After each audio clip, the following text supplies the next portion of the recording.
The following program contains scenes and language of a frank and explicit nature. Viewer discretion is advised. In 5, 4, 3, 2, live now. This is Bobby Lashley. You're listening to Trash Talking Radio, 7 to 10 every Tuesday night. And during the few moments that we have left, we want to talk right down to earth in a language that everybody here can easily understand. Tuesday night from 7 to 10, if you don't listen to Trash Talking Radio on TrashTalkingRadio.com, you will feel the wrath and the fury. This is Roger Strong. You're listening to TrashTalkingRadio.com from 7 to 10 Tuesday night. أيوة سمير أحمد الثاني. أنا مع تراش توكينج راديو يوم الثلاث الساعة 7 للساعة 10 كل يوم ثلاث. TrashTalkingRadio.com. Hey, this is Maddie Neidhart coming at you from Calgary, Alberta, Canada, and you're listening to TrashTalkingRadio.com every Tuesday from 7 to 10. This is the Vital Idol, and you're listening to Trash Talking Radio every Tuesday from 7 to 10 on TrashTalkingRadio.com.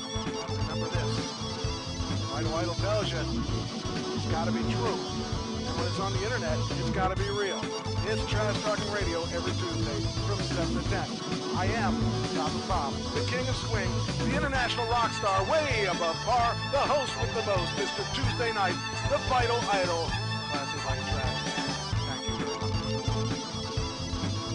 This is the Latina sensation Mercedes Martinez talking to you at my Papi Chulo, Mike the Trash Talking Radio, Tuesdays from 7 to 10. Mwah. Have a good one, ladies. Yo, this is New Jack, and you listen to Trash Talk Radio every Tuesday from 7 to 10. If you ain't listening to it, you ain't real. If you ain't real, you look real. From the original and I do it like I want to do it, the way I want to do it, when I want to do it, believe it. Hey, this is Chris Jericho, the sexy beast of the WWE. I'm the lead singer of Crosby. You're listening to Trash Talking Radio every Tuesday night from 7 to 10 p.m. and also available on the World Wide Web at www.trashtalkingradio.com. Don't miss it, ass clown.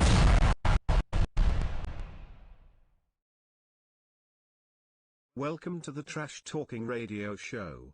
Please take a seat and help yourself to the snacks and beverages. The show will begin in just a few seconds. Are you ready? Are you seated? Please welcome your host. He is the singer/songwriter of the Uncle Sam Band. He is the host with the most, Mr. Tuesday Night, every woman's fantasy. He is the manager of champions, singer of songs, an actor without a script, lover of life.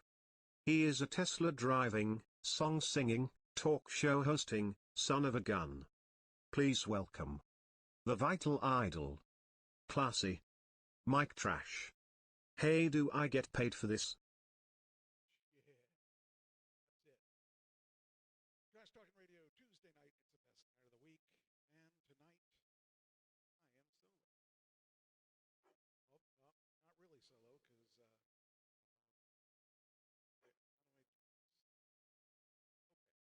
All right. Hey, how's everyone doing? Solo tonight, except for this loud dog right here.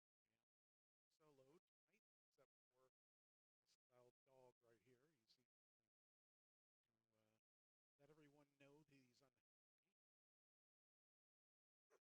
Oh, quiet. There we go.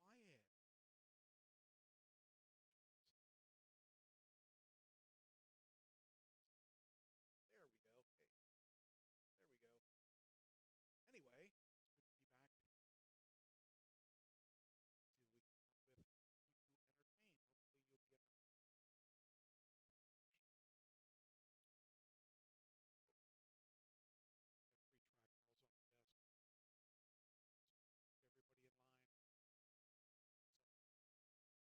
So, there we go. All right, let's get things rolling. I got a lot of stuff, and good. Good to have extra stuff for a change. All right, here we go. Oh, okay.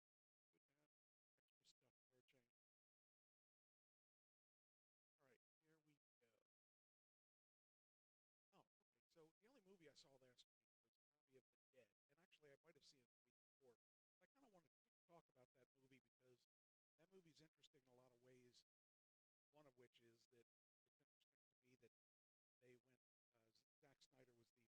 did the what do they call it? Looks like check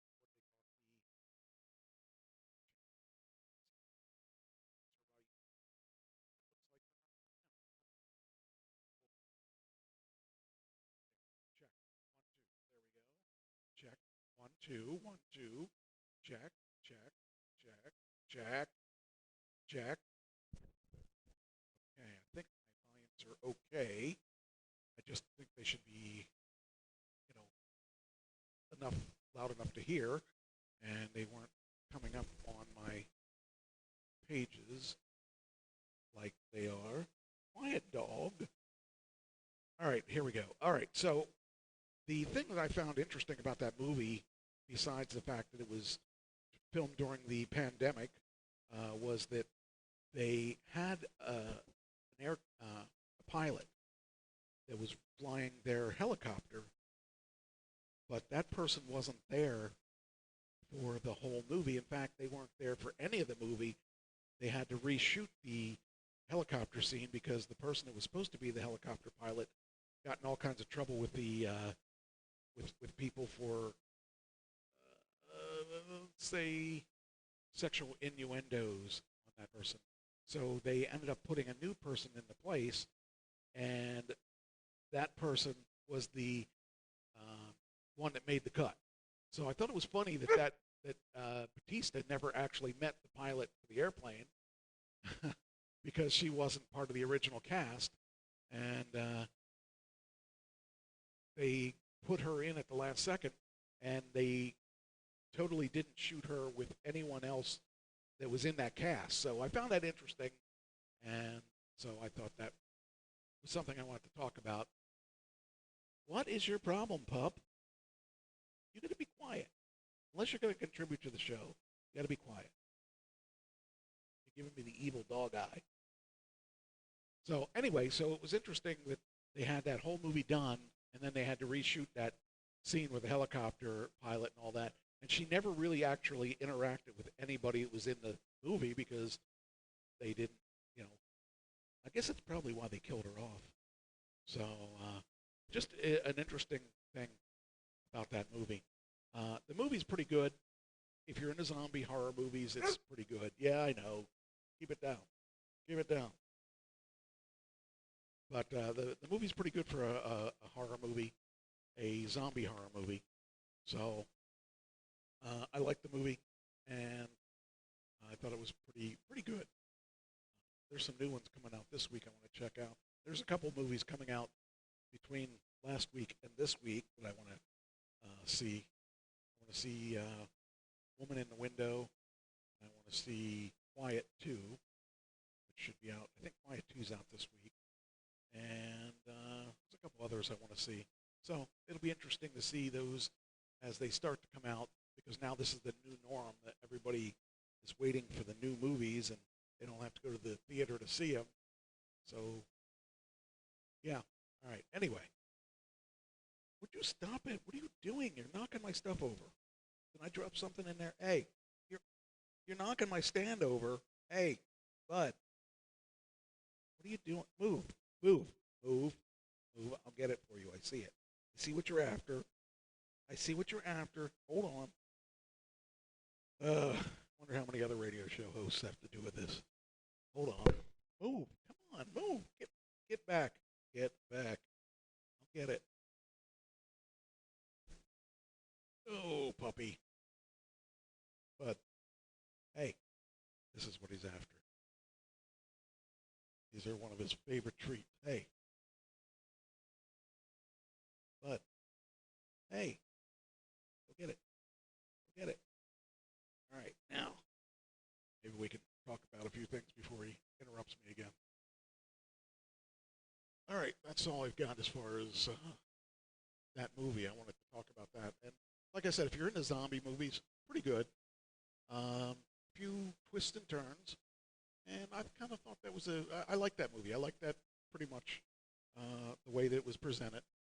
And there were a few things that, there were two people in there that I found interesting. There's the guy from Theo from Sons of Anarchy was in that movie. And Dylan, I can't remember his last name, from Fear the Walking Dead, who was just killed off, was in that movie. And he wasn't a zombie when he was just killed off. So I thought that was pretty cool, too. So those are two good things about that.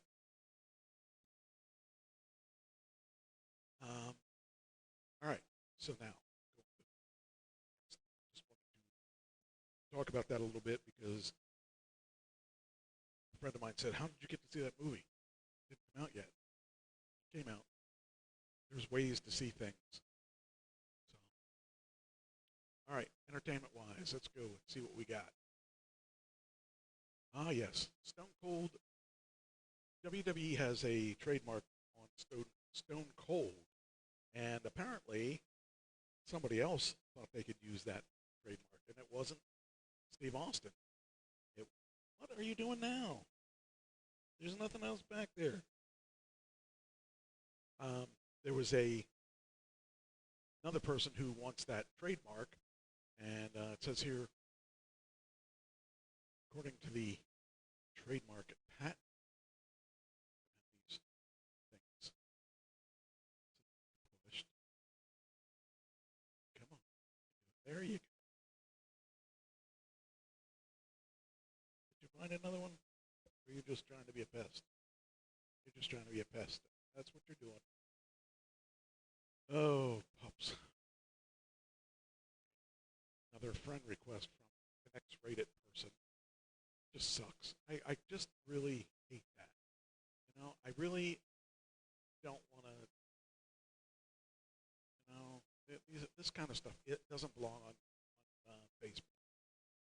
I just think people take their adult entertainment to an adult entertainment site. Anyway, so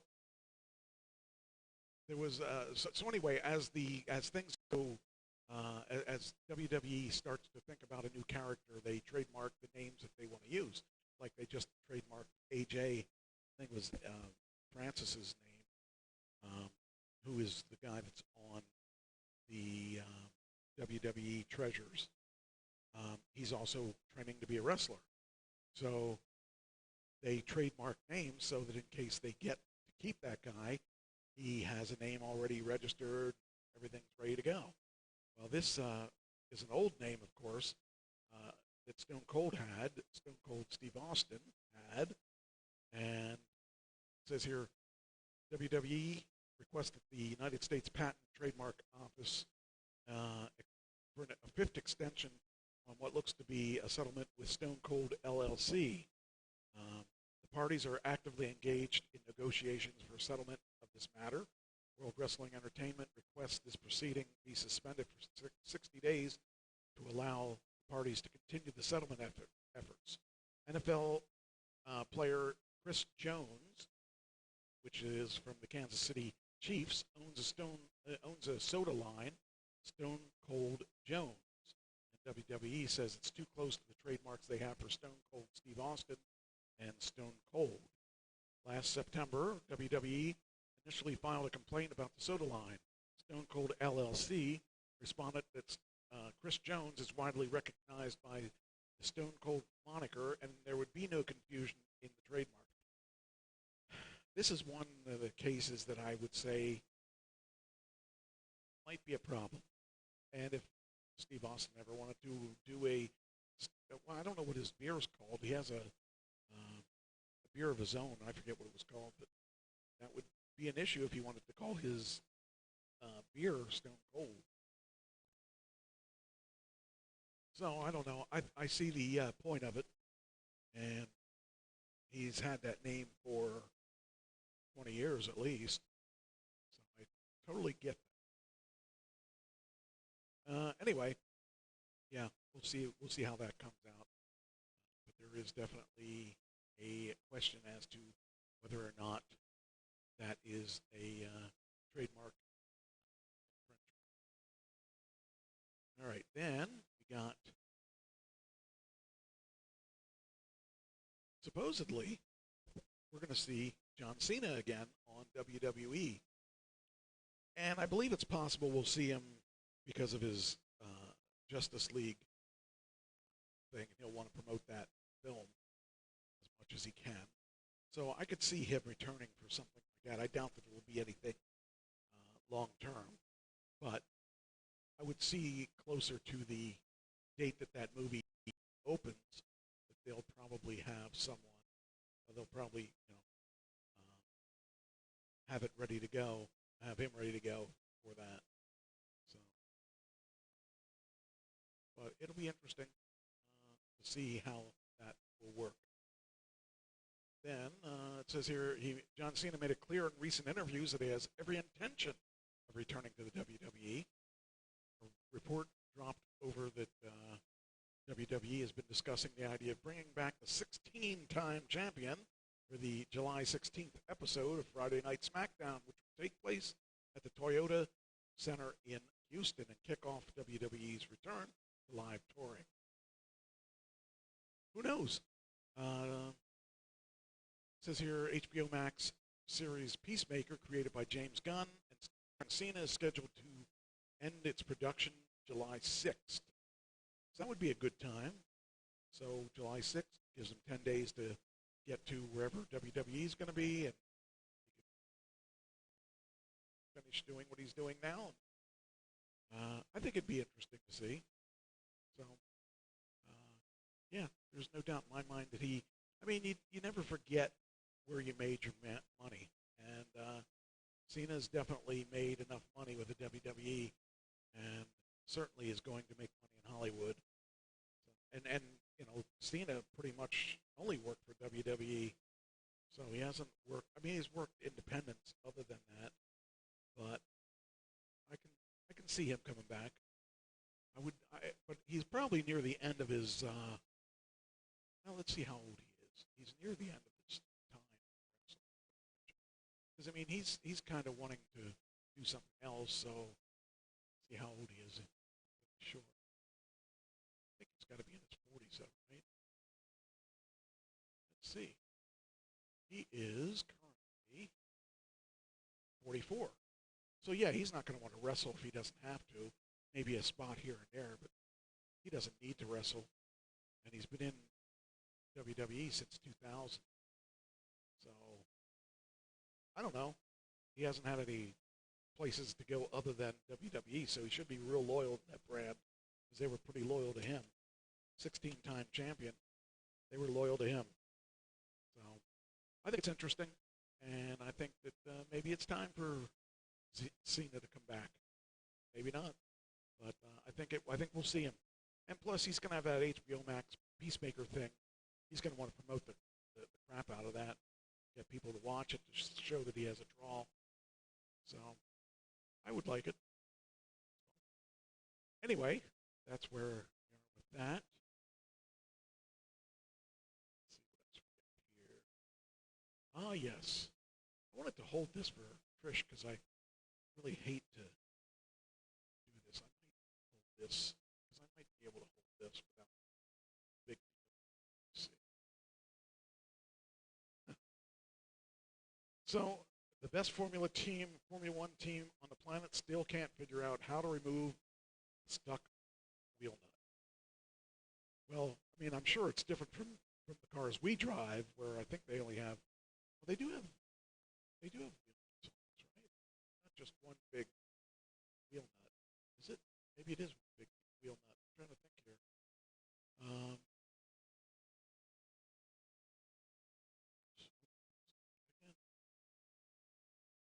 Big button. Get the right thing. All right. Just curious whether or not they have. I think they only have one wheel nut that they have to take off. Let's see here. There's no denying that Mercedes AMG F1 is the best team on the grid and has been for the better decade of it. Okay, there's no denying that Sunday's event in Morocco was not the team's best effort. Lewis Hamilton ran an abysmal race with bunk strategy to seventh. The right front wheel nut machined itself to the hub on the car, causing the car to retire from second. The team couldn't figure out how to get the wheel nut off. The same wheel nut, tire, wheel nut combo is still on the car as it gets shipped back to team headquarters. Well, that's going to be kind of embarrassing to have your car, not be able to get the tire changed. Let's see if we can see a picture. Oh, there's no picture of it. I want to see it. I wonder if I can get a better shot at this. Let's take a look and see. All right.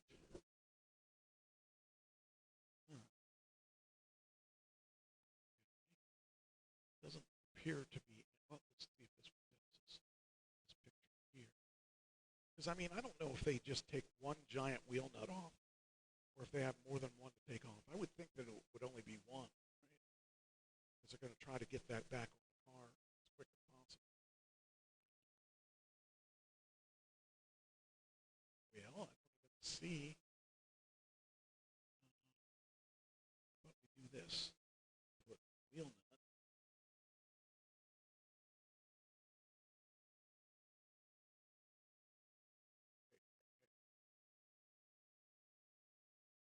All right, let's see if we can see these things.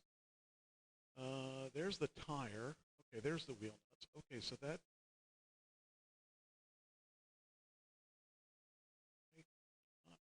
Okay, see, that's the thing I think is the wheel nuts. I don't think there's anything. Let's see. I think this would explain. Because I think they don't have individual wheel nuts on these things. I think the gun goes in there and turns off the middle thing.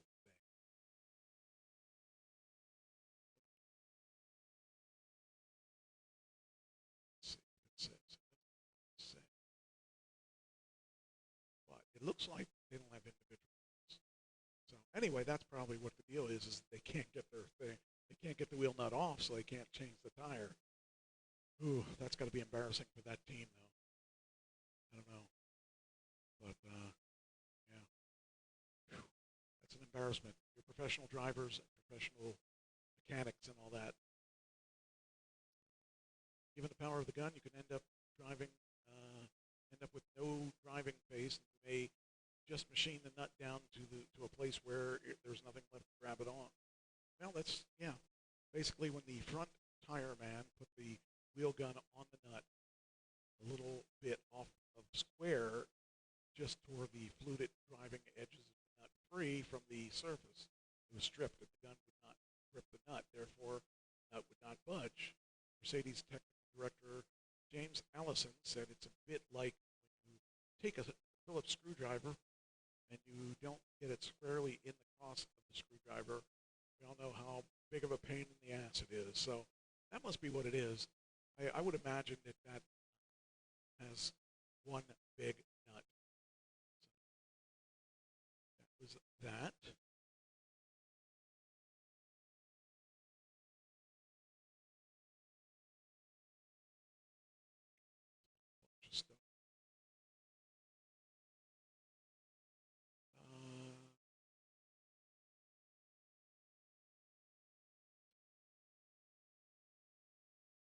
I got this video of Buff Bagwell. So Buff Bagwell's in trouble because he definitely did a lot of things to get in trouble. So we got this video here. Former WCW star Marcus Buff Bagwell was arrested on numerous charges earlier this week in Cobb County, Georgia. Cobb County, Georgia jail records show that Bagwell was arrested by the Cobb County Police Department at around 1:25 p.m. on Saturday afternoon, at the intersection of Bells Ferry Road and Santa Fe Trail. This is near where Bagwell lives in Woodstock, Georgia. He was booked into the jail at around 2:05 p.m., and then bounded out at around 9:15 that night.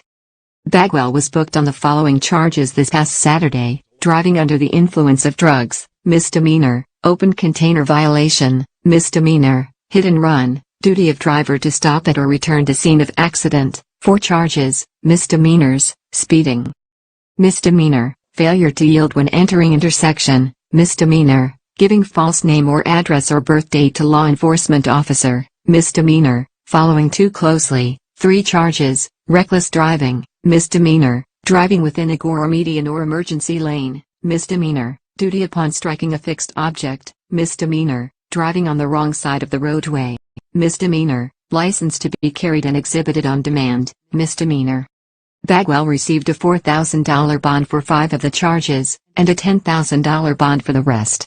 After other fees, he was released to a company named A Second Chance Bail Bonds by paying bonds of $4,620 and $11,220. Bagwell has no attorney on file as of this writing. You may remember how Bagwell suffered multiple injuries during a serious car accident he was in while driving in Cobb County last August. He suffered broken ribs, a broken right hip, a broken left socket bone, a broken nose, and a torn right groin muscle in the August 2020 accident. There is no word yet on if Bagwell was injured in this week's incident. As noted in the report from last August, Cobb County authorities announced that Bagwell was impaired by prescription medication during the accident. And that is that. Buff Bagwell in trouble. Yeah. So, seemed to have done the wrong thing at the wrong time and got in trouble for it. It's kind of sad. I worked with him on a show a couple years ago. Well, not a couple years ago now. It's probably about, it's probably a good 12 years ago up in Rhode Island. He was okay. He didn't act like a real jerk.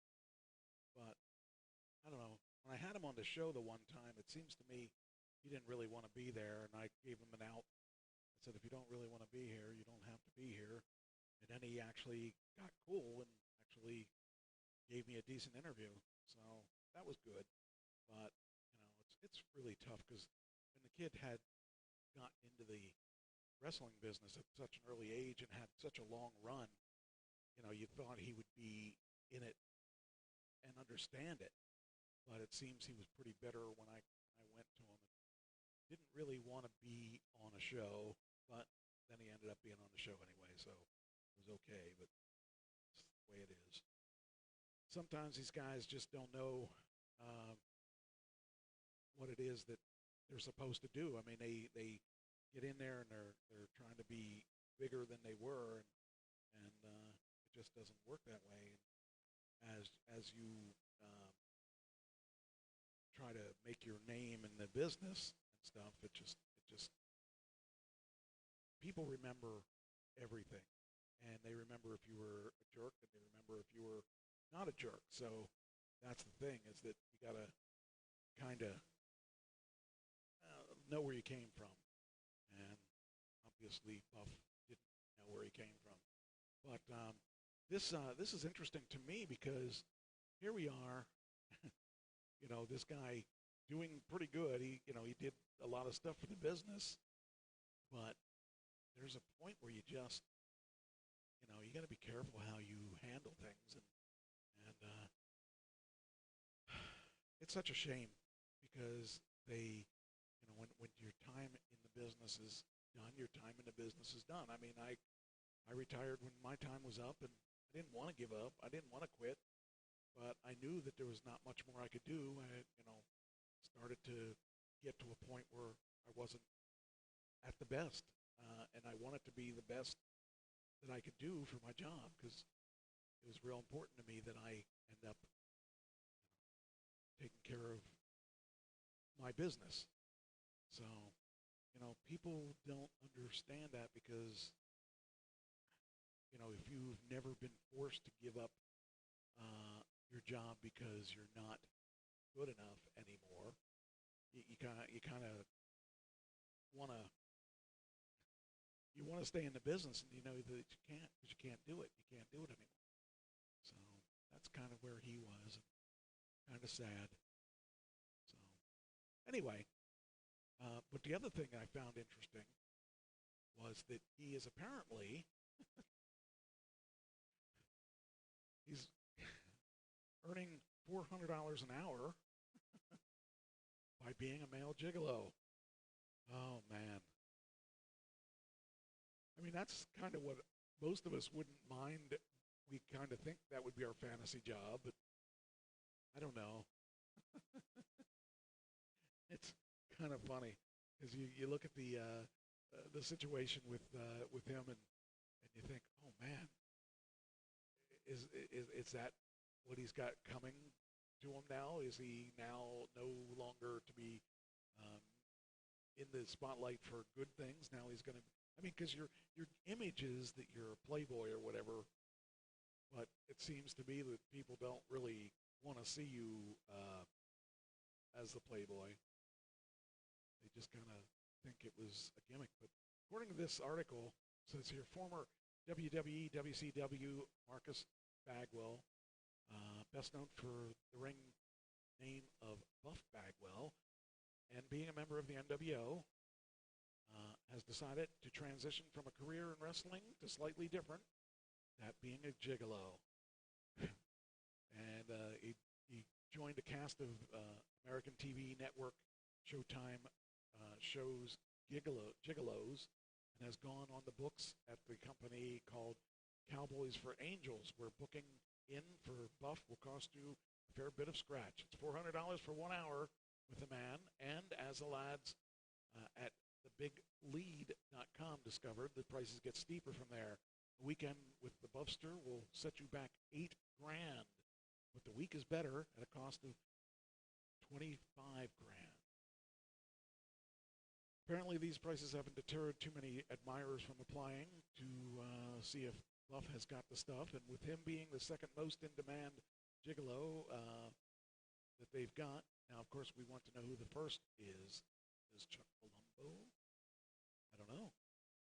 Just as an interesting change of. I wish I would have changed from being a regular wrestling manager to maybe being a gigolo. I mean, if I could get $25,000 for a week, that sounds pretty tempting. Of course, I don't know that there would be any women that would be willing to pay that, but hey, as long as I don't have to pay it, I'd do it for less than. I'll tell you what, I'll give you a bargain.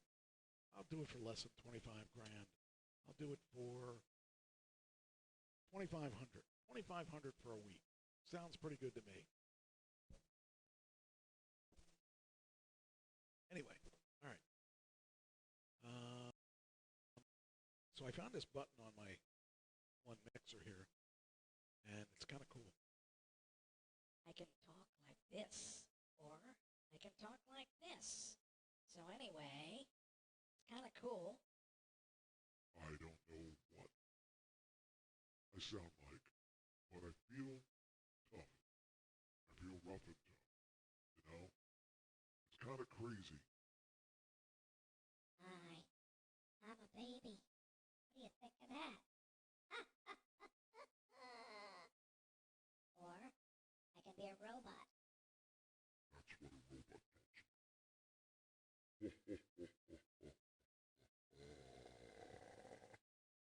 Yeah, probably not good that I have that. So anyway, at a drop of a hat, I can change my voice. But that's not why I got it. I got it for other reasons, but it's kind of cool that I can do that. All right, now let's put this aside, bring this back up. All right, all streams seem to be going. That all works, seems to be working. So, all right. All right, what are we doing now? We did that, we did the buff thing. So now I can wipe this whole buff thing out. Right, so we're done with this. We go on to the next topic. All right. All right, wild. Can't remember what that's about. Wild Florida home goes viral on TikTok for creepy reasons. All right. Trying to remember what that story is about. Tell you what, this place is a pretty big place, and it's got a lot of shelves. I'd like to have a lot of shelves. Why can't I have a place that has a lot of shelves? I need to get a place with more shelves. It looks pretty cool, though. It's listed for $1.65 million, and TikToks aren't exactly sure what listed this property, which has rows of storage, a massive garage, and boarded up windows is meant for. Is it a storage facility? Is it an antique gallery? Is it a home? A property in Panama City, Florida, that's listed for $1.65 million has gone viral on TikTok over its baffling nature. I've been wrecking my brain about what this house was used for, and I can't figure it out. It says in a recent upload, it's earned some 774 likes and more than 14,200 comments over the past 2 weeks. The brief clip shows images that depict a number of closets with seemingly endless shelves and racks, as well as a spacious kitchen and a carpeted floor, boarded up doors and windows, and a display of antique furnishings amassed in random corners inside.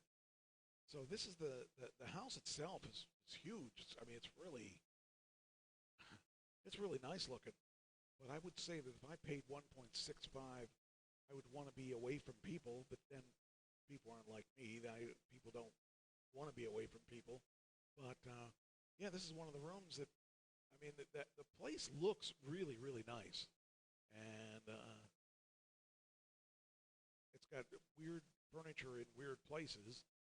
And I like the high ceilings, too. It'd be kind of nice. But that's the kitchen. I don't know why they would have a kitchen with a carpet, though. I would imagine that would be a real pain when it come to spilling stuff. But it's a nice-sized kitchen. I'd love to have a kitchen that big. But, you know, people like me don't have kitchens that nice. Anyway, it says... There, the brief clip shows images. It shows a spacious kitchen with carpeted floor, boarded up doors, windows, and a display of antique furnishings amassed in random corners inside. I don't know. I don't call it spooky. I think it's kind of interesting, and I'd love to have a house. It's kind of nice like that. The offering spans almost 1,500 square feet. I'm sorry, not 1,500. 15,000 square feet. Okay, that's more than 5 or 6 times my house. The spread is zoned mixed use according to the listing and is marketed as commercial.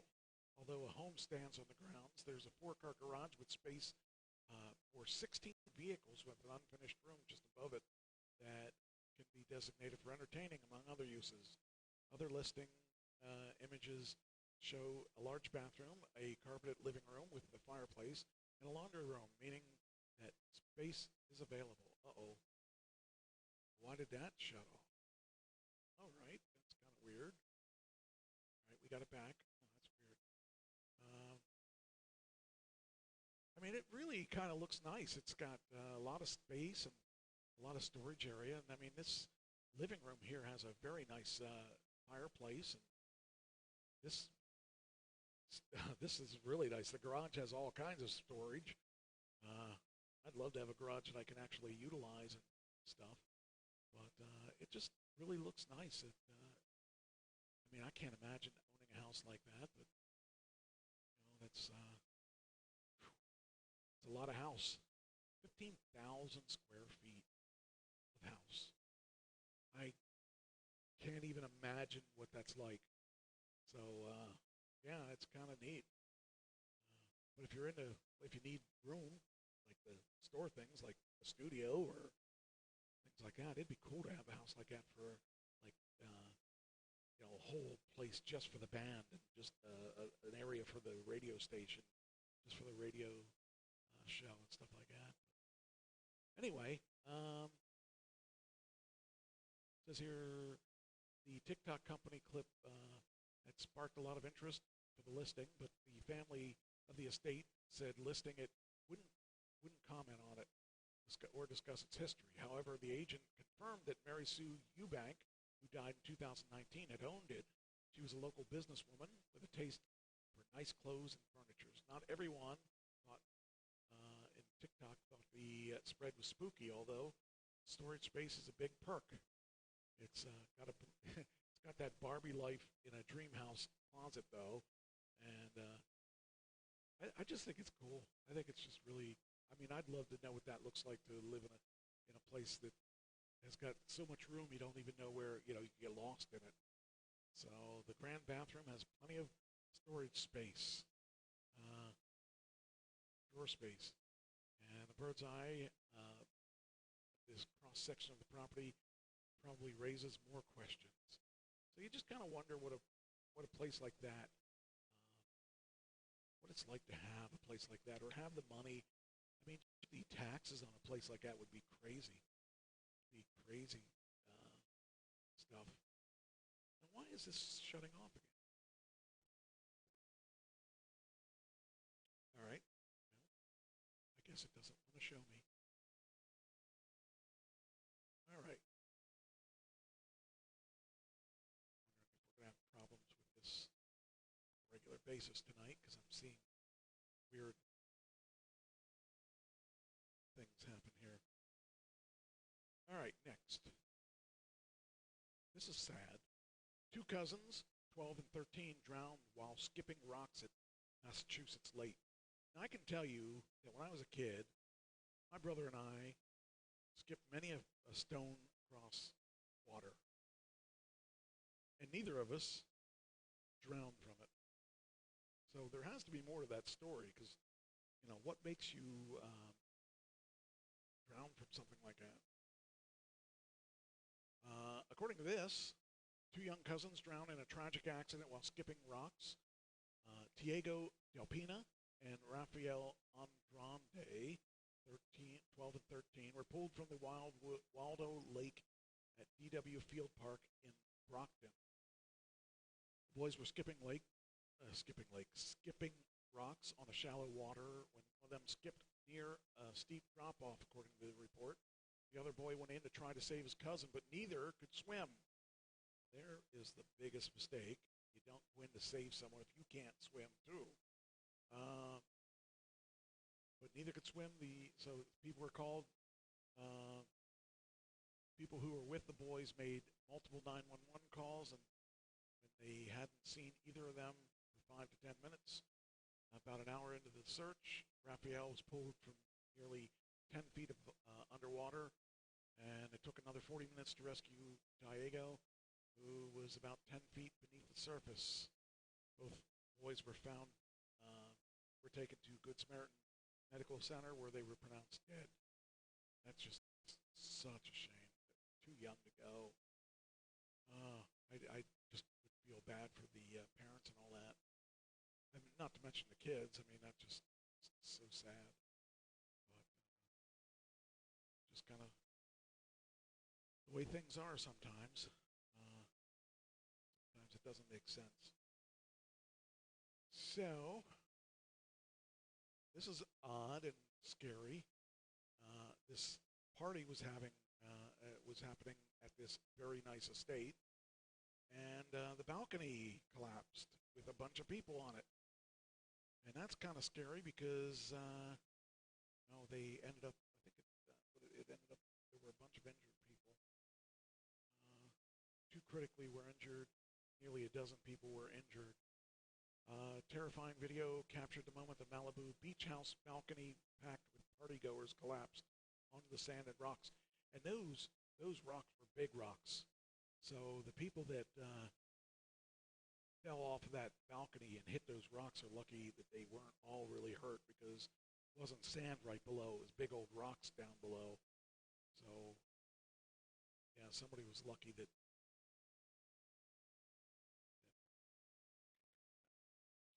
video to come. Oh, here we go. This is the video. Maybe that's the video. There were 10 people on the back of the deck.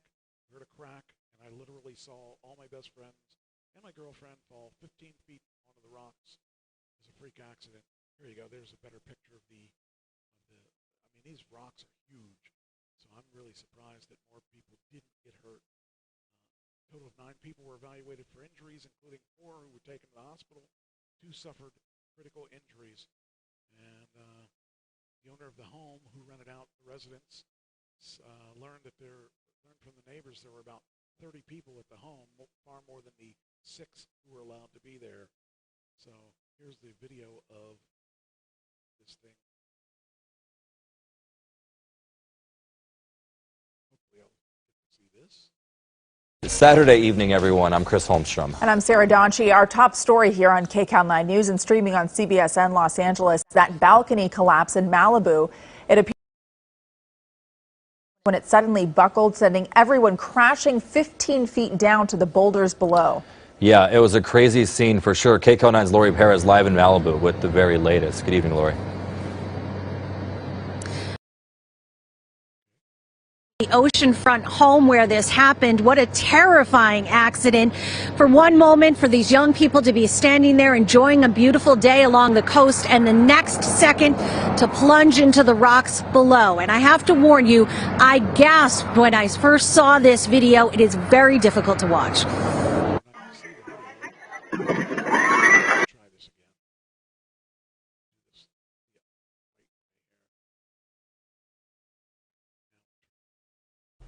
Hi, I'm Danette Crawford, and I want to invite you to tune in every... I don't care. Why didn't you not show up this time? And why did you show up, or I should say, why did you show up this time? Okay, 12 seconds, 10 seconds to keep talking. Oh. Didn't let me get the bigger picture.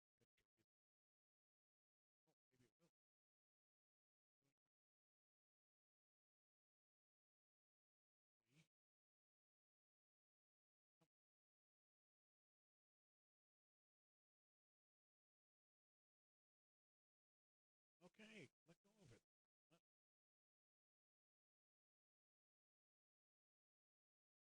All right, well, I guess watch this. Be a pain in my butt, but I can tell you, they're lucky that more people weren't hurt than that. Let's try this again. Try this one last time. Hi, I'm Danette Crawford, and I... It's a 30-second commercial. Like, we don't need 30-second commercials in our ads. Not for something like this. But it's trying to be a pain.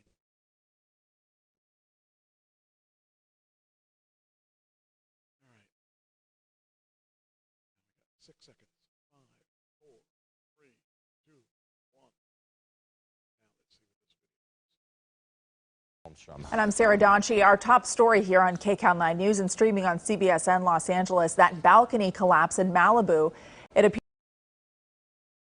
when it suddenly buckled, sending everyone crashing 15 feet down to the boulders below. Yeah, it was a crazy scene for sure. KCAL 9's Lori Perez live in Malibu with the very latest. Good evening, Lori. The oceanfront home where this happened. What a terrifying accident.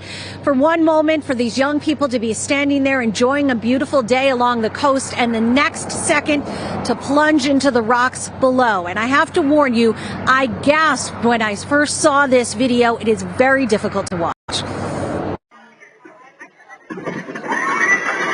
In a second, a dream of a day on the golden coast of Malibu turned to horror as a deck crowded with young people collapsed, dropping them 15 feet into the jagged rocks below. Yeah, we were just chilling. It's a birthday party, and the back deck, and probably like 10 people on the back deck, and we heard a crack. And I literally saw all of my best friends and my girlfriend fall 15 feet to the rocks.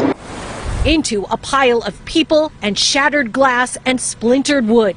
Yellow pillows, dots among the remains. A massive response rushed to the home along the Pacific Coast Highway just after 5 p.m., triaging and treating patients on the sidewalk. 4 were sent to local hospitals, 5 others treated on scene. Emotional and some clearly physically hurt, stunned guests filled the street along with first responders. It could have been a lot worse, but pretty awful. Firefighters told us it appeared the deck was overcrowded, and they have now deemed the home unsafe to occupy. Not sure what that deck would be rated at, but for a residential home, that would appear to be a lot of persons on that, and potentially a lot of weight. Now, the home's owner, who would not go on camera told us that she rented out the house with the agreement that no more than 6 people would be in there at any one time. When neighbors reported seeing dozens of people arriving, she told us she was pleading with the renter for more than 3 hours to leave, to get those people out of there. She actually played us a recording of a that happened at just about 5 p.m. The deck collapsed later. We are live in Malibu tonight. I'm Lori Perez. Back to you. Lori, great reporting, especially getting that video. Wow. That house and you had to, jeez, that just is sucky. All right, that's that one. Then we got, this one is even worse, if there is such a thing. If you're staying at this place and the pool is on the roof, you've got to think that there's going to be an issue with that. I don't think I trust any place that has the pool on the roof. But even, like a pool on like in a cruise and all that stuff, that kind of scares me a little bit. But yeah, that's just crazy that this could be something that could happen if you're staying on vacation at this particular place. The roof sprang a major leak. Hundreds of Brazilians were forced to flee a luxury high-rise apartment complex after a pool unexpectedly gave way and crashed through the roof, as seen on this viral video. We went to the balcony and saw lots of water coming out of the building, and we went down quickly, grabbing a few things. Closed-circuit TV footage of the incident, which occurred April 22nd, shows the 75-foot pool suddenly collapsing and flushing a torrent of water and debris all the way down the basement, garage, and many stories below. This is nuts. To have that big of a pool and all that stuff, that's crazy. 75-foot swimming pool collapsed in an apartment complex. We heard a very loud noise. We immediately went to find out what happened. Thankfully, only one resident was injured during the freak accident. However, 270 residents had to evacuate the 90 apartment complex and couldn't return while the engineers conducted inspections, during which time the complex construction firm paid for them to stay at a hotel. Whew. This is just crazy.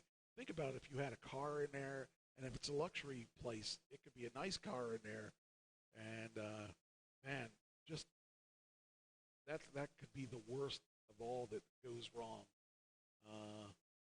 It's not only do you lose your pool, you lose your apartments on the way down, because you put the pool on top of the place instead of on the bottom, and I don't know, it just kind of scares me. But if you figure in the basement, this car here is probably swamped and probably very wet, maybe totaled from water damage and all that. But the cause of the cave-in remains unclear, as engineers didn't discover any structural damage. Some residents did report smelling gas to the pool as it was heating up. However, the building superintendent pledged to continue the investigation after several residents refused to return to the complex. Indeed, it seems that al fresco swimming holes can collapse on more than just your finances. In 2015, billionaire magician David Copperfield redefined trickle-down theory after the pool on top of his Manhattan penthouse spontaneously burst and flooded apartments as far as 30 stories below. I just think that there's really a little bit of physics here. I mean, water's pretty heavy. I don't think I'd want to be under a penthouse that has a pool on the floor. I don't know, on the top floor. Meanwhile, trendy 360-degree infinity pools and luxury penthouse pool parties are all the rage around the globe. A luxurious condo building in Brooklyn touted stunning views of Manhattan from the rooftop pool as the highest form of New York City housing amenities. Boy, oh boy. Yep. When I can't imagine the amount of water that was in that building. But I would imagine that the insurance company does.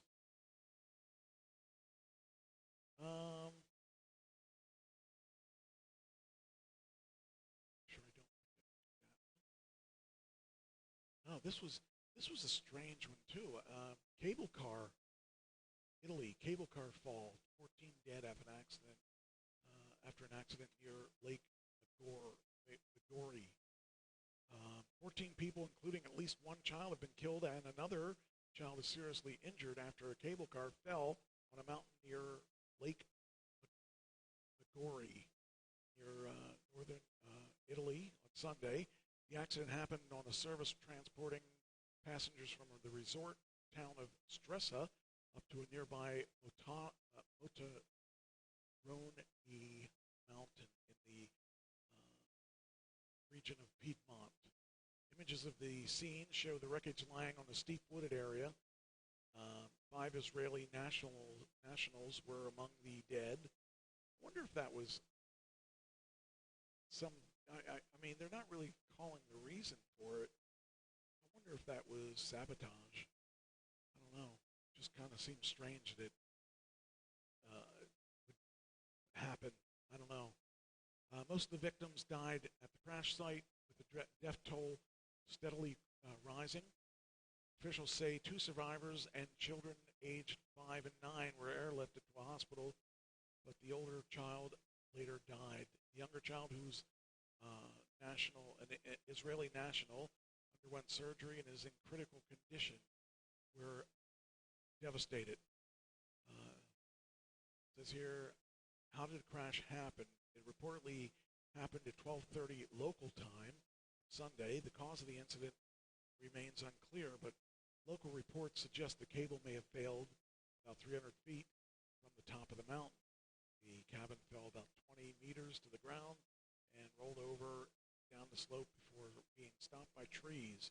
Nearby hikers heard the loud hiss before the accident, and Walter Milan, an Alpine Rescue spokesman, and told television network Ray News 24 that the cable car was left crumpled. I'll tell you what, that's a long way to drive, a long way to fall, and geez, it's a horrible way to die, I would imagine. Rescues faced a crash site on a steep and difficult terrain. Fire service vehicle overturned while responding, but no one was injured. And victims had been found both inside and outside the wreckage. Luisa Tesserin, a 27-year-old from Genoa, told the AFP news agency that she and friends had been on the service about an hour before the crash happened. We got on, the cable car didn't give any strange signals, everything was fine. When they told us the news, we were shocked. You got to think that person there is like counting their blessings. So Italian Prime Minister Mario Draghi described the crash as a tragic accident and said he was receiving updates from local and national officials. I express the condolences of the whole government to the families of the victims, with a special thought for the seriously injured children and their families. Geez, that's just crazy stuff. That's just crazy. That solves my need to ride in one of those, I think. Not that I had a need. But, you know, the thing is, that thing was, that thing actually, according to this, was like, it was a long drive, a long ride on those things. I don't know. Each car can usually hold 40 passengers. The service recently reopened after lifting the coronavirus restrictions. Oh, that's so sad. For sure. I don't know. Just crazy. So, it's this. Agenda here. wish this stuff would automatically do it itself, so I didn't have to remember to do it.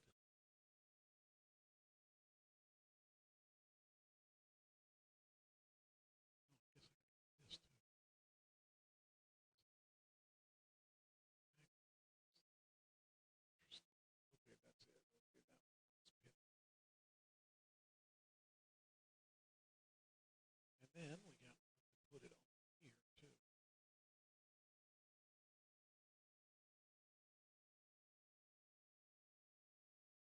All right. So I'm not going to go to a building that has a pool on the roof. I'm not going to go to a building that has a small a little small porch or thing near rocks and stuff like that, and I'm not going to ride a cable car. Those are all off the list. So there you go. That's pretty much my summer plans. Not going to do any of that.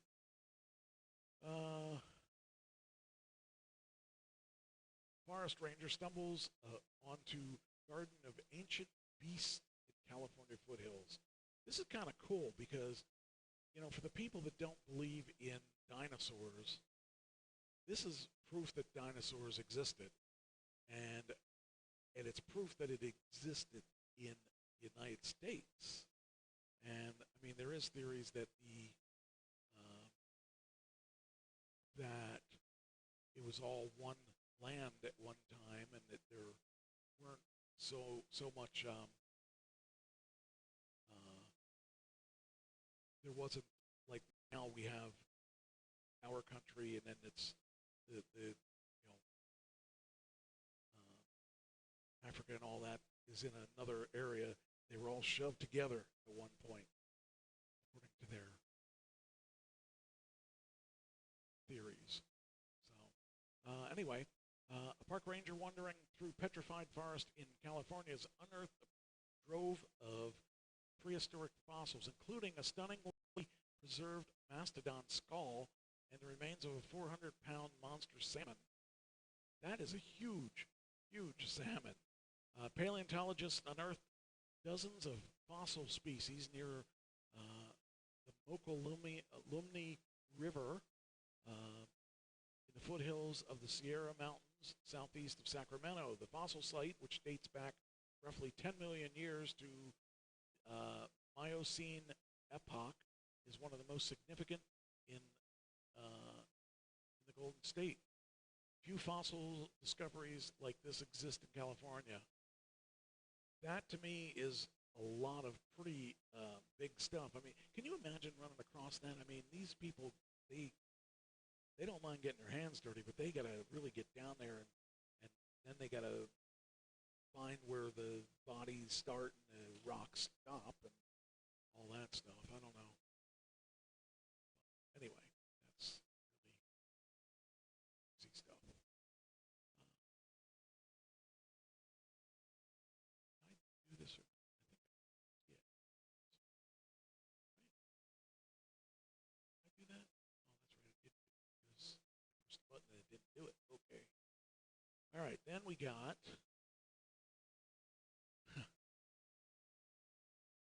When I go on vacation, I tend to spend more money than I normally would at other places on food and stuff like that. And this is Disney's idea of raking in extra money. Disney to introduce $100 sandwich. To be fair, the sandwich meant to be eaten more than one person. I would imagine that if you're spending $100 on a sandwich, it better be feeding several people.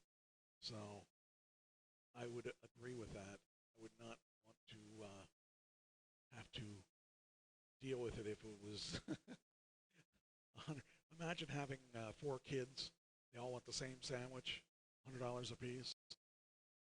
Or even 2 kids and 2 adults or whatever. You know, that's a lot of money. But if it's not meant for one person, that's not too bad. I wonder if this will play. Let's see what happens. This is going to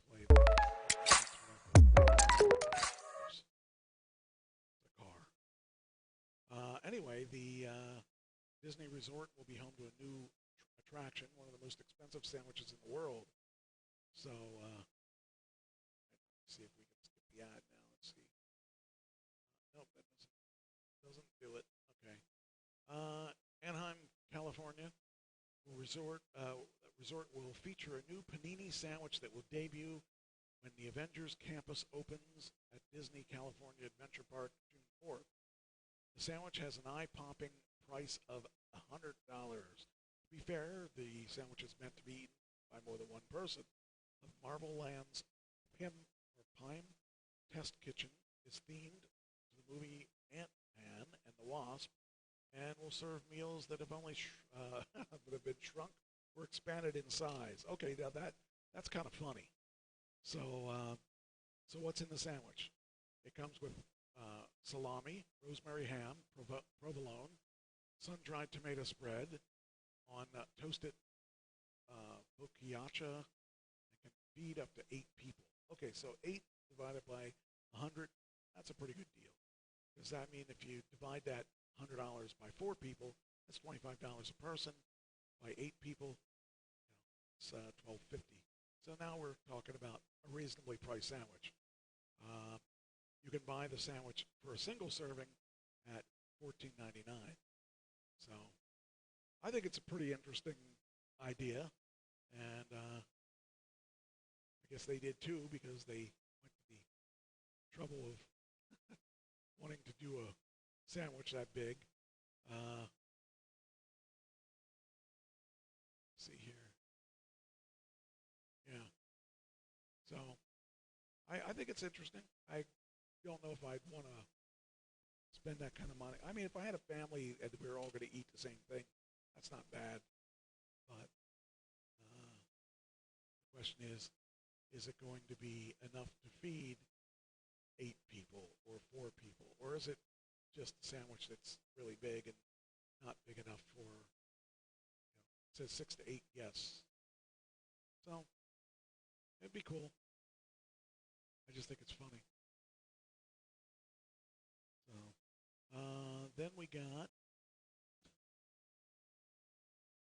see.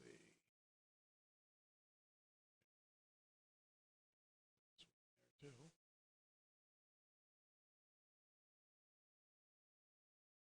All right.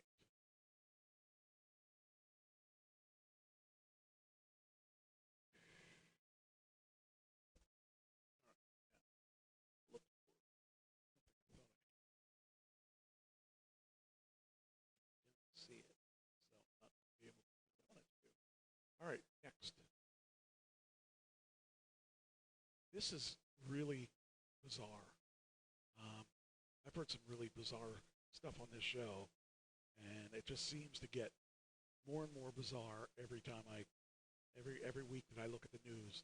A high school is issuing refunds to families after editing yearbook photos of 80 female students so they'd appear more modest. Now, I saw one of the pictures that they edited, and to me, this is so insane. It's so insane that they would go that extra length to edit, to make. I mean, now if a woman is overly or underly dressed by a big amount, I would say to them, we're going to have to retake this. But I wouldn't take their picture. I mean, here's an example of this. Okay, the difference between this picture and this picture is so little. I mean, there's, in today's standards, we have seen worse than this. The before and after of this person, 9th grade student, absolutely would not have been an issue in my books. It doesn't show anything before. I don't know why they felt the need to go up her chest further, because you didn't see anything before. And it's not like these kids are not going to dress more provocatively than this. This is insane. And I just think that they went kind of a little bit off the deep end. I got to look at my own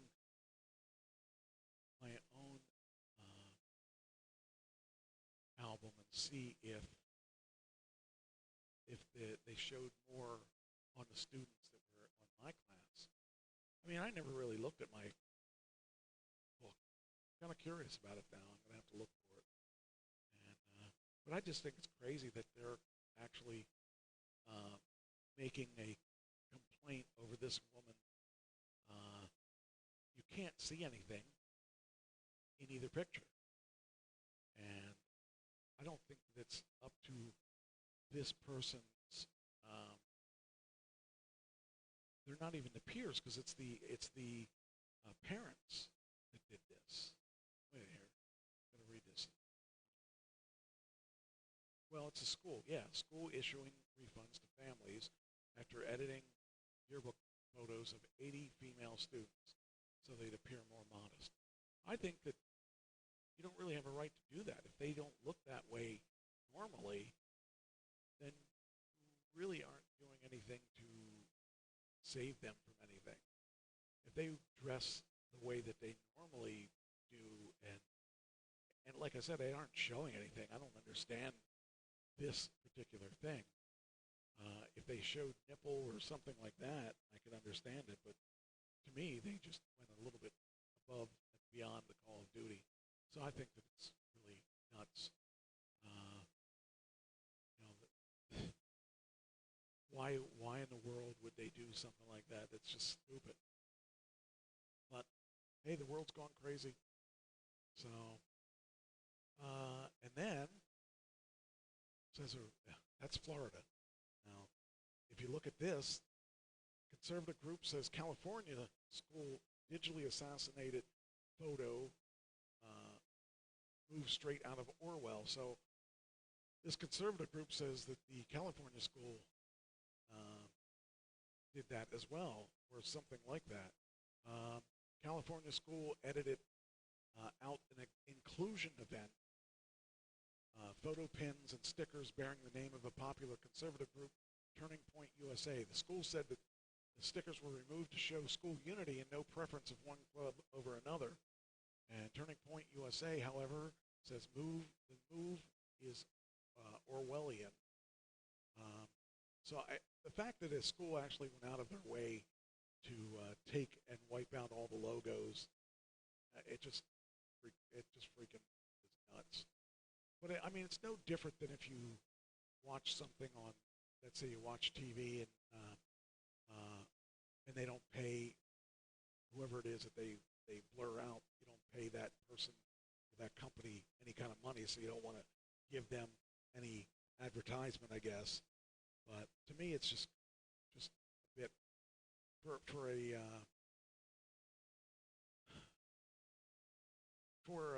a thing like a school. Just seems crazy. And they're even wearing their masks. That's crazy. We are TP USA Live, Turning Point USA. And it's not like it's the KKK or anything like that. It's a school that's trying to include people. It's an inclusion event. A student who runs the Turning Point USA chapter at Whitney High School in Rockland, California, had an inclusion event where clubs were allowed to set up tables and advertise themselves during both lunches. The Inclusion Week apparently had the goal of including all students. The Turning Point USA chapter was approved by the school and given them the spot in the middle of the event. And then it says here, once the chapter had their pre-approved materials set up, they started having a large audience at the event. Apparently, the director saw the large amount of people surrounding the Turning Point USA setup and proceeded to move them to the corner of the room. And the Turning Point chapter complied and relocated, but no other club ever took their spot. So there's a place where there just isn't a need to get involved. There's no reason that they had to be moved just because people started paying attention to them, because mean, that's the reason for having a club like that, because people are coming to see that club and might see something else then. But I think that they don't understand marketing. So that's kind of sad. That's two schools that were really stupid. So,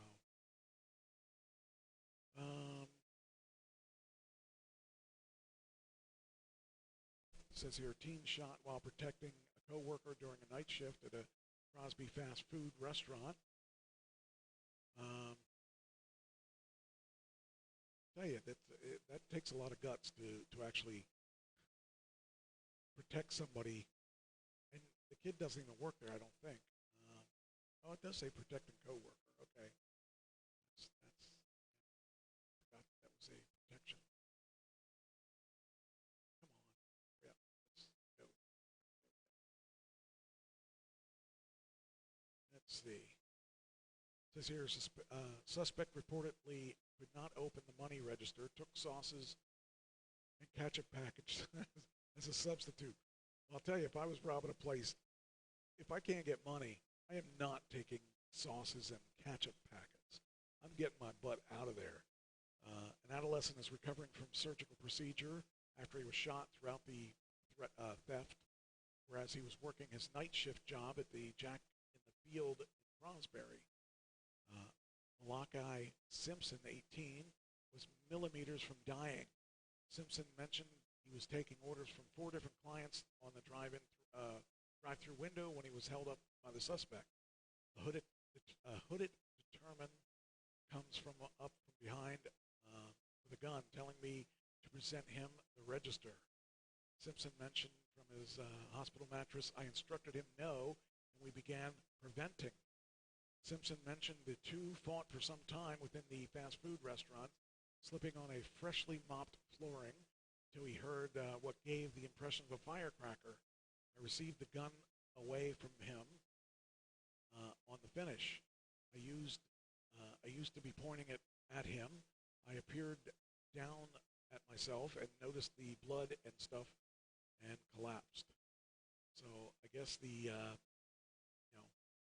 his father, Cole Simpson, mentioned his son as a hero. He mentioned Malachi managed to maintain the attacker at bay, whereas his feminine coworker managed to get security.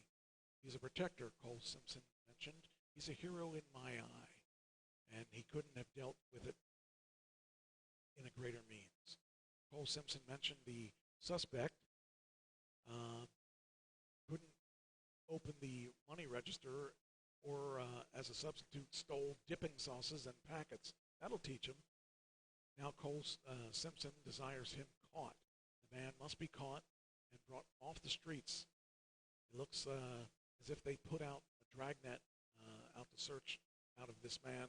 As a result, he's going to do it once more. But this kid, I'll tell you, this kid had a lot of guts. I would have just said, okay, take whatever you want. That's why I wouldn't work a job like that. I wouldn't want to have to deal with that. I worked in a restaurant for 2 weeks, and that was a long 2 weeks. But anyway, it's cool that this kid did that. That'll be a good mark on your resume. People are going to look at that and say, yep, I'll go out with him. He'll protect me. You know, we had an earlier article about a dinosaur. Here's the second one. Father and son accidentally finds a man, remains of a man, inside of a dinosaur statue. You know, I couldn't make this stuff up. This stuff is too bizarre. And the fact that, the fact that somebody actually that this is real, it's just hard to believe. But yeah, that's pretty strange. The body of a missing man was found inside a dinosaur statue in Barcelona, Spain. Now you got to think, why is there a man inside a statue of a stegosaurus? Well, I can't answer that. I have no idea. But the 39-year-old man was found inside a papier-mâché stegosaurus statue after police said the father and son noticed the smell coming from it. The father saw the body through a crack in the stegosaurus' hollow leg and alerted the authorities. Spokesperson for the regional police told them they believe the death was accidental and no violence was suspected.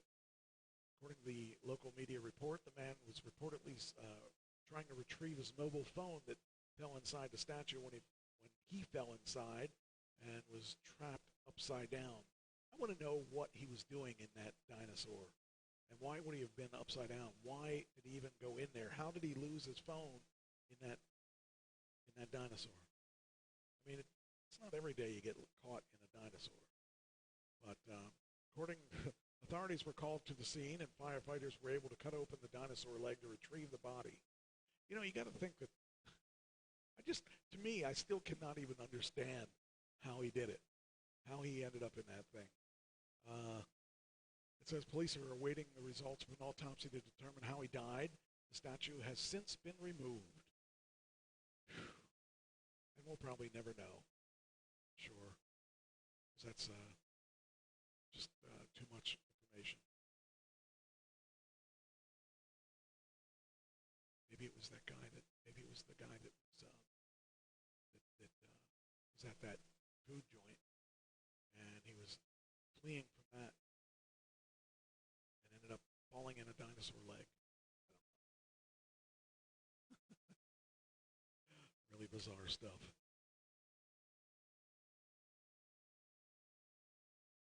All right. Next.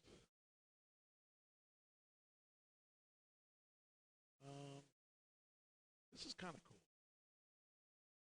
Former astronaut Peggy Whitson is returning to space, this time on a private ride. Whitson and a race car driver will helm Axiom's second private mission to the ISS, International Space Station, for those of you. It's kind of cool the people can go on these space journeys. I wouldn't want to go, but I mean, if you got the money, it's kind of cool that you can go if you want to spend that kind of money. It's like $50 million or something like that. Peggy Whitson, one of NASA's most experienced retired astronauts, is going back to space, this time with a race car driver and 2 other passengers in the latest mission planned by Axiom Space. The Houston-based space company announced on Tuesday that Whitson will serve as the mission commander for its second private flight to the International Space Station with John Schaffner, a GT racer, serving as the mission pilot. The AX-2 mission with Whitson and Schaffner will be similar to AX-1, Axiom's first planned flight for early next year. A crew of 4 private citizens will fly to the International Space Station for roughly an 8-day stay conducting scientific research. It's a latest private space flight planned for so far as companies like SpaceX, Blue Origin, Virgin Galactic Race to offer tourists a trip to space, either to the International Space Station, orbit, edge of space, or edge of space. Axiom serves as a mission manager that procures other companies to spacecraft to fly to space, charging passengers anywhere around $55 million per mission. If it's on SpaceX Crew Dragon's capsule, probably more if it's on Boeing Starline capsule, which is yet to be certified by NASA. Whitson, 61, has tallied 665 days in space across 3 missions, the most for any NASA astronaut. She and Schaffner have been training as backups for AX-1, which is slated to launch 3 entrepreneurs and former NASA astronaut Michael Lopez Algeria to ISS on January 2022. The flight will use SpaceX's Crew Station capsule, which has flown 3 crews of government astronauts to International Space Station since last year under NASA's Commercial Crew program. The ride for AX-2 hasn't been confirmed yet. Axiom says and the other two AX crewmates are being sorted out. So there you go. That guy looks like Cooper Anderson. And says when Whitson retired from NASA in 2018, she didn't think she'd go back to space again. I didn't think it was likely, probably because of that. I was more excited to be assigned as an Axiom backup for AX-1, and then Prime Commander AX-2, and then my first space flight. It seemed more unexpected. Schaffner, 65, is a trained pilot, investor in life sciences, and a race car driver who started the GT3 motorsports racing team named J2 Racing with his wife. He and Whitson will do research for the ISS for 10X Genomics, a California-based biotech company. So I think it's kind of cool that the woman's able to go back and, you know, she never thought she'd have to go to space and, well, not have to, but never thought that she would go back to space. And it's very cool. While its crew have to go through the same training, the AX-2 mission is likely to be more costly than the AX-1. NASA shifted prices for hosting private astronaut missions on the space station, primarily a government-run research platform. Axiom's second mission will be subject to the agency's latest pricing table, a base of $5.2 million per person and $4.8 per mission to pay for the planning and integration. The day rate for each passenger is anywhere between $88,000 and $164,000 to accommodate food, cargo, and other services. Axiom says it sorted this out with NASA and includes all these charges in the customer's single ticket price. Oof. That's people that really want to go out in space. I can't imagine. I wouldn't be good in space. I can't imagine being in that kind of close quarters for as long as they got to be in that.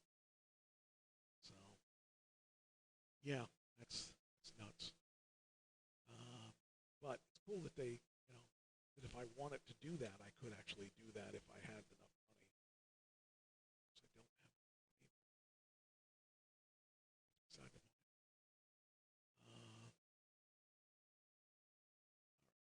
Next. All right.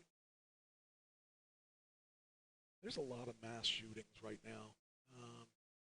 A mass shooting at a house party with hundreds of guests leave 2 dead and 12 others shot. I don't understand it. But the house party packed with hundreds of guests dissolved into chaos when gunfire erupted. That'll do it. That'll get you started. That'll get you crazy. Is this the one in New Jersey? Yeah, it is. It says here, Keith Elliott and Asia Hester, both of Brickerton, New Jersey, were killed in a shooting. That's another good reason not to go to parties anymore, because people are crazy. I just think that people just need to maybe look at everything as, I can't understand why they do it. So for me, it's kind of nuts, because I can't understand why anybody would want to kill another person. I just think that that's a lot crazier than in this day and age. We just need to take care of one another, not destroy each other. But anyway, at least 12 more people were shot, and it says Cooper University Hospital in Camden said it received 6 victims from a shooting in a home near Cumberland County. It's not clear how many victims in total were taken to the scene. One person was arrested Sunday and charged with second-degree unlawful possession of a weapon, fourth-degree unlawful possession of a large-capacity magazine, second-degree possession of a weapon for unlawful purposes, and a certain person's not to have a weapon in the second degree. I don't even know what that means. And it says here, she did not say whether the man is suspected of being directly involved in the shooting. Investigators found that this incident was a targeted attack, not a random act of violence. Well, that's one thing. I mean, I wonder if they got the people they wanted, or if they're just those people were just collateral damage. Since last night, New Jersey State Police and county and local law officials have been investigating this horrific mass shooting at a large party. At this time, at least 2 people have lost their lives among numerous other shooting victims, including several with injuries that are life-threatening. We hold those that have died and their families in our prayers today. It's just crazy. This world is just insane. And, I just don't know what's going to come out of this world, because we're seeing more and more of this gun violence.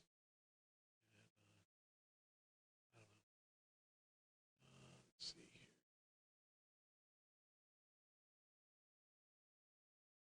Let's see.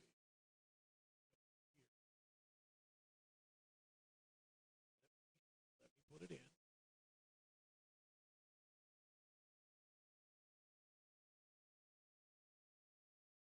They actually have a man that was charged in shooting.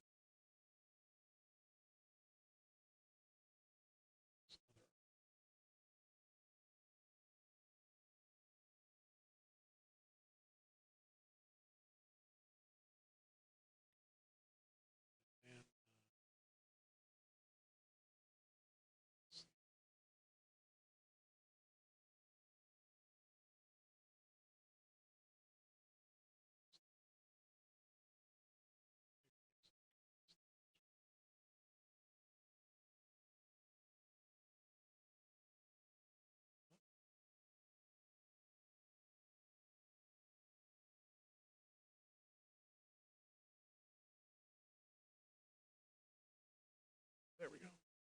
And charged after mass shootings at New Jersey party was clutching handgun. Yeah, it was too critical sentence. I know a lot of people in New Jersey too. Fortunately, I don't think any of them, people that I know, got shot. But the man charged with firearms violations on Saturday night shooting, killed 2 and wounded 12, was arrested in a neighboring town. Local and state authorities arrested Kevin Dawkins, 36. Declined to elaborate how he allegedly was involved in the 11:30 p.m. Saturday shooting at a house on East Commerce Street. New Jersey Attorney General Gerber Rule said the shooting at the birthday party was a targeted attack.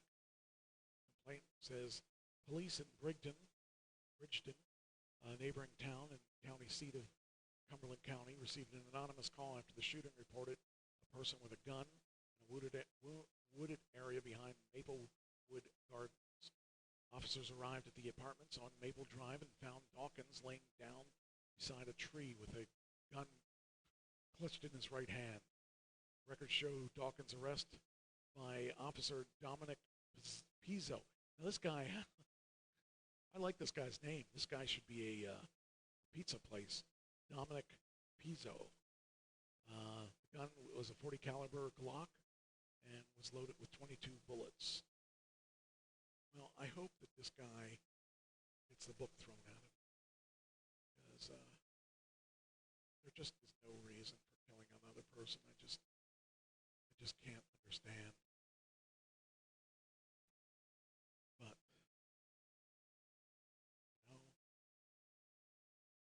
it is what it is. Man angered by Texas deputies in yard killed them. That's kind of weird. Texas man allegedly shot and killed 2 sheriff's deputies who were trying to catch a dog in his yard. After he warned them he would open fire if they didn't get off his property. Jeffrey Nichols allegedly fired at the Concho County deputies Stephen Jones and Samuel Leonard after they made contact with him Monday night in Eden, about 20 miles southwest of Dallas. They walked up towards him, rushed him, and he pulled a gun, and shots were fired. The city employee who helps with animal control saw it. Hutchins said the officers had been helping pick up 2 dogs that had bitten someone earlier in the day. One of the dogs ran into Nichols' yard, prompting him to yell at the officers to get off his property. And he has civil rights. He said Nichols warned the deputies he would shoot them and open fire. See, this is the thing that bothers me. I'll finish this story, but I want to go back at this. Hutchins' boss, Ronnie Winans, was also injured in the shooting when a bullet went through the door of the city pickup.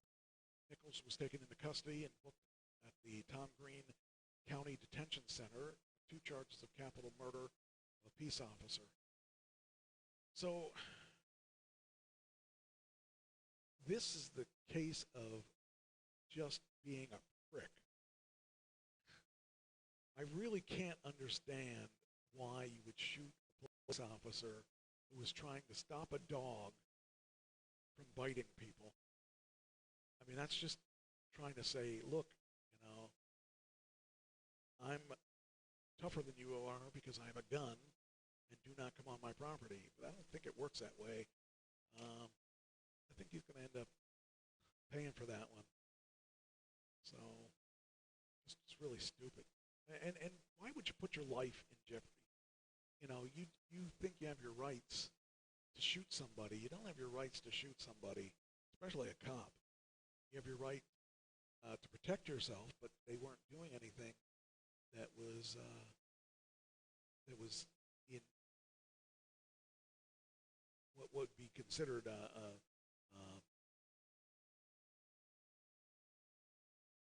harmful to him. So, I don't know.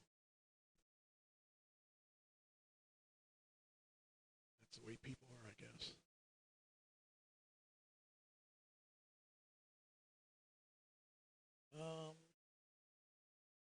This is one that's local here to Pennsylvania. 3 children in house at time of murder-suicide. Now, this happened a couple years ago. This happened with a friend of mine where he was the murderer and the suicider. And so when I see this, it really saddens me because, I really think that people that do the murder-suicide thing are the worst kind of people. And I wouldn't have said that about this guy. Would have never thought it would have happened to the guy that I knew, or that he would be the person that would do something like this. But sadly, these people do exist. These people are out there. It says here, Swanera Township Police were called to the home of 600 block of Moan Street just before midnight. Officers say they forced entry into the room after no one answered at the door and heard a baby crying. Police found Elizabeth Wise, 36, dead on the couch from gunshot wounds. Officers also found Brian Womelsdorf, 42, laying on the ground with a gunshot wound to his head. He was taken to Penn State Medical Center, where he later died. The investigation found Womelsdorf had been arguing with Wise previously in the evening. Womelsdorf shot Wise multiple times, then shot himself. And there were 3 minor children inside the home. Now, see, the thing that is so sad is now these kids are going to be scarred for life after losing their mother. And I think it's the worst of all crimes. I think anybody that shoots somebody and then shoots himself, I hope there's a special place in hell for them, because these kids are, because when my friend did it, it's like nobody, both parents are dead. So the fortunate part is that family was fairly close, except for him, and they're going to take care of the kids. But that's not like having your parents to take care of you. it's just really sad. So it makes me sad that is a situation for any kind of suicide, murder-suicide. So, all right.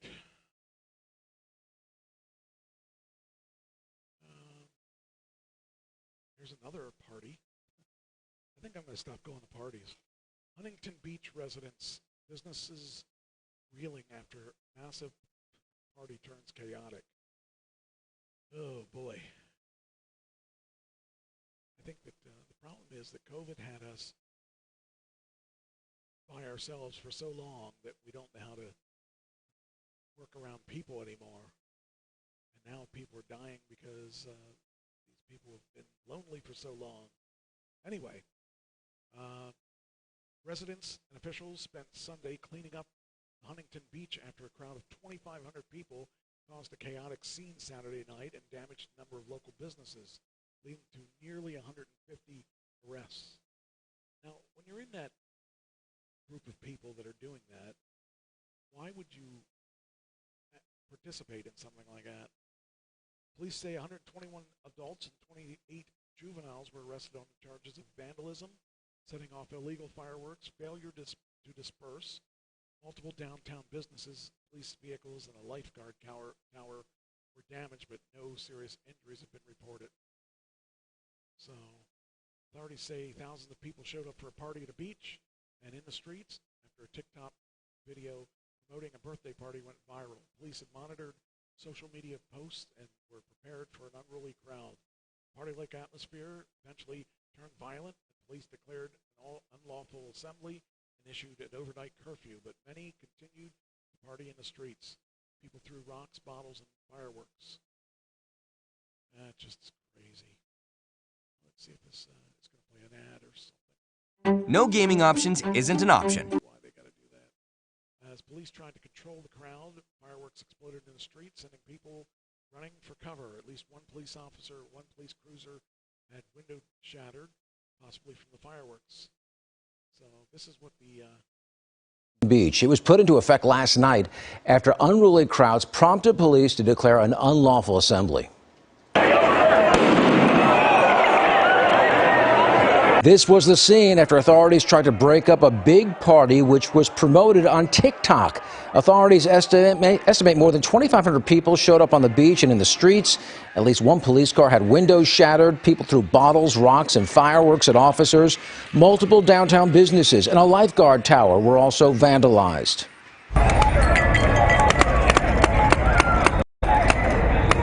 And more video from Huntington Beach showing police officers forming lines downtown, some firing less lethal rounds to get the crowd to disperse.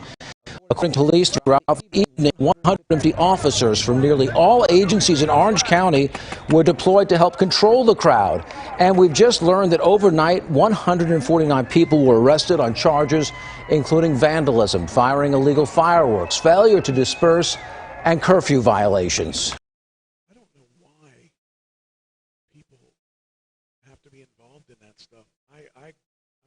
I'm the one that was last to do things like when my brother and his friend and I would go out to throw tomatoes at a car. I would always throw it in the other direction when they weren't looking because I didn't want involved in that stuff. That was just, I was not really one into things that would get me in trouble. So, I don't know. It's pretty crazy.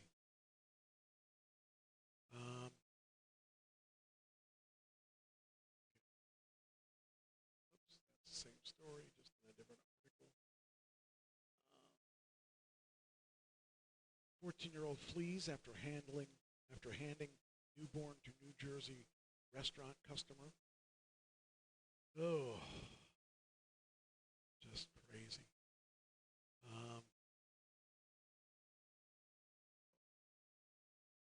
Send this through.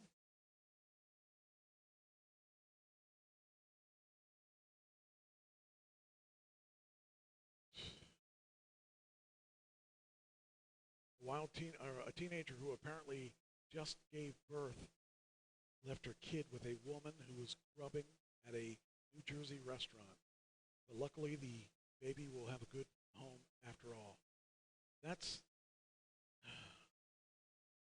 just crazy. Happened Wednesday at Jersey City, where Elise Scott and her boyfriend Walter were having lunch at a place called El Patron. When out of nowhere, this teen girl, who's said to be just 14 years old, wanders in somewhat cloaked, carrying a newborn in her arms.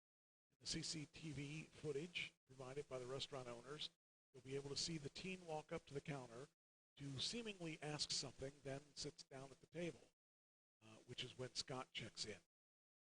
And then it says she goes over to the young mother and appear to have a brief conversation before the girl hands her baby over to Scott, who then takes the child, the girl back to the table, and she rocks her. The teenager comes over herself for a bit, then abruptly walks out, seemingly fleeing. Scott later told the authorities that when the teen mom was asking for help, that Scott, who's trained in CPR and first aid, asked if she could check the baby's vitals, which the mother allowed. Sure enough, the police were called. A flock of first responders show up to the scene, even providing oxygen to the baby as she appeared to have had trouble breathing. Reports say the infant still had some of her umbilical cord attached, and eventually one of the police officers takes the kid, and they also track down the mom, who left as well. She won't be facing any charges, and the baby will be put up for adoption. So at least there's a good thing coming out of all this thing, but boy, to get rid of your kid like that, you've got to be in a bad position to want to give your baby up. And I know I've been in this situation. I haven't been the father, but I've been in situations where babies have been conceived and the mother didn't know how to handle it, and she's given the baby up or unfortunately terminated the pregnancy in some cases. And it's so sad because those babies never had a chance. And I don't know, it's just kind of strange to think about. But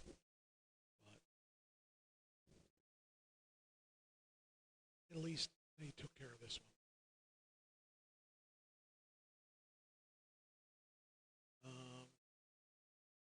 This is a strange one. This piece of cheese helped send a man to prison for 13 years.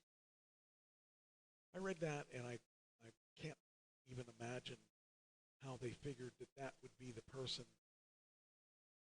who did that, but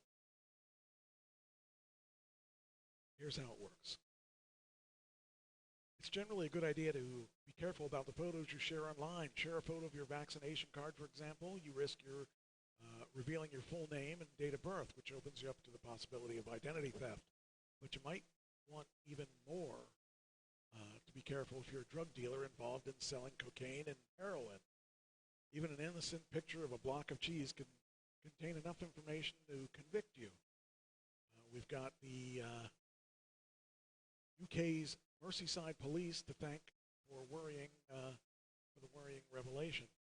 The Liverpool Echo reports after they successfully identified the drug dealer, Carl Stewart, 39 of Gem Street, Liverpool, and convicted him of conspiracy to supply cocaine, heroin, MDMA, and ketamine with the help of a simple photo of a wedge of stilton. It's not clearly why he posted the blue cheese, but Stewart's now been sentenced to 13 years and 6 months in prison after pleading guilty to the charges, which also included transferring criminal property. That's some big police work there. I would have never imagined that being enough information, but hey, who knows? Stewart seems to have made two errors in sharing the cheesy photo. The first is that the photo contained a clear image of his fingerprints and palm, which the Merseyside police were able to analyze and then identify him. Stewart isn't the first criminal to be convicted thanks to fingerprints identified from a photo, but it's yet another reminder that your fingerprints are far from top secret identifiers we consider them to be. Second, he shared the photo on EncroTrack.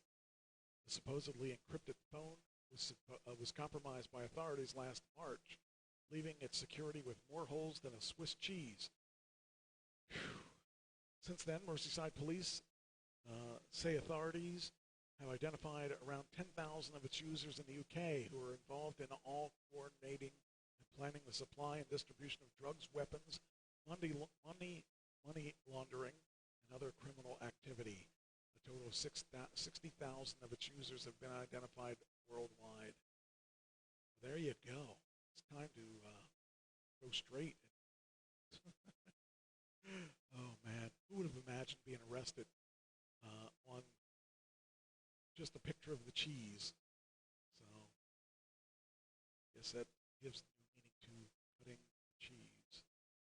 All right. Next. This is really strange.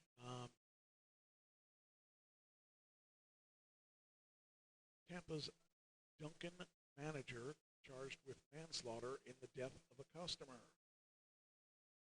Yeah, I think that anyone that eats there could be get the same charge. I shouldn't say that because I have liked Dunkin's breakfast foods when I used to work. So I'd say I don't dislike But anyway, all right. Hillsborough State Attorney Andrew Warren's office released a detailed chronological account on May 4th incident, now receiving national attention and scrutiny. What happened? Well, Corey Pujols was working as a manager at the Dunkin' on South 50th Street in Tampa, where a regular customer began verbally berating the staff because he was upset about service in the drive-thru. All right, I can understand that. Then, per the state attorney's office, staff told the 77-year-old to leave several times, but the man parked his car and entered the store. Pujols told a co-worker to call the police. The customer approached the counter and continued to argue with Pujols, who remained on the opposite side of the counter, separated by a waist-high swinging door some 6 feet from the customer. The customer called Pujols a racial slur. Okay, that's where you're probably going to have some issues, I would imagine. Pujols slowly walked forward through the swinging door and stood face-to-face with the man, with his hands at his sides, and warned the guy not to say it again. The man repeated the slur, and Pujols punched him in the jaw, which caused the victim to fall and hit his head. Pujols then slowly walked away. The man died 3 days later in the hospital. Boy, that's a tough one there, because the guy was actually kind of a jerk. I mean, I don't care if you're 77 or if you're 7, you don't really use those words. So the state attorney charged Pujols with manslaughter, who was originally arrested on a charge of battery on a person older than 65. Manslaughter is intentionally committing an act without lawful justification that causes death of another person, where the death was not intended. Okay. What they're saying, the victim's use of racial slurs was highly inflammable. Inflammatory speech alone, however, does not justify violence. Although the victim's speech was reprehensible, it was legal.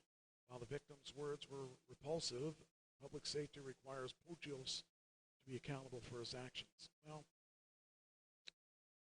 I have to agree with it. I mean, they're just words. I mean, granted, they aren't just words to everybody, but really, he wasn't threatening his life, so he can't use self-defense as the reason for it.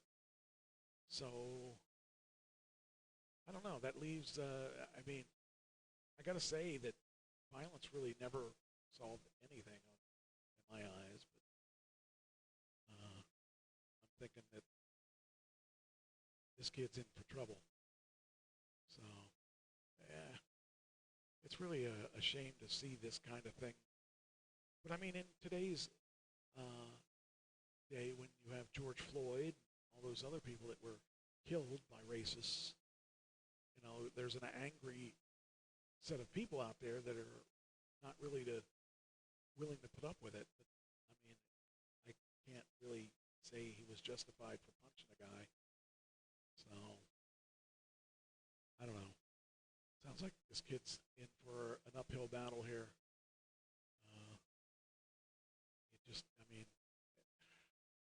I don't know. 77-year-old, you're going to have a hard time beating that rap, I think. And even though he may have said some offensive things, it doesn't make it right to kill the guy. So, all right. According to the CDC, in 25 states, more than half the adults are vaccinated. That's got to be good, right? I mean, the numbers are going down as far as this virus. So I think we're in the right direction.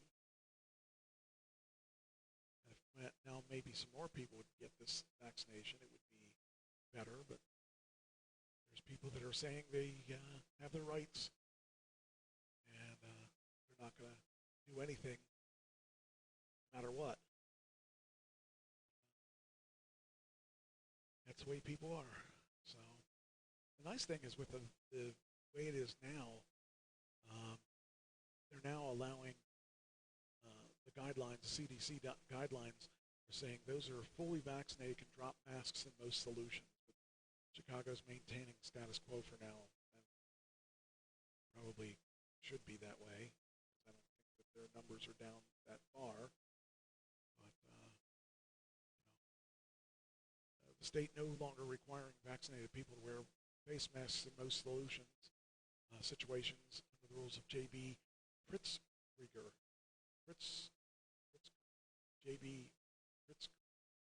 Governor J.B. Pritzker, issued Monday, putting Illinois in line with new federal guidance. Change to state mandate went into effect more than a year ago, and it comes after the CDC and prevention put out new guidelines, said that people who are past their 2 weeks past their final coronavirus dose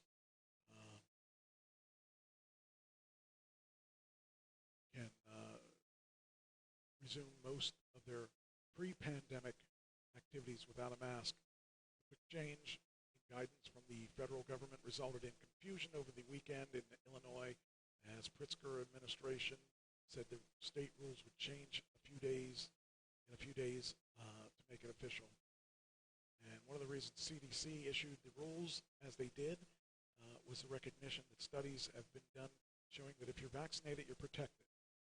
And the unrelated Monday before the new rules were announced, if you're unvaccinated, you are not protected. So I encourage you, people who are unvaccinated, to wear their masks, but to get vaccinated, because I think we're all able to get past this. And we would like to get off the masks. But yet there's those people that refuse to believe science. And they're the people that are going to bring the system down because they're not willing to protect themselves.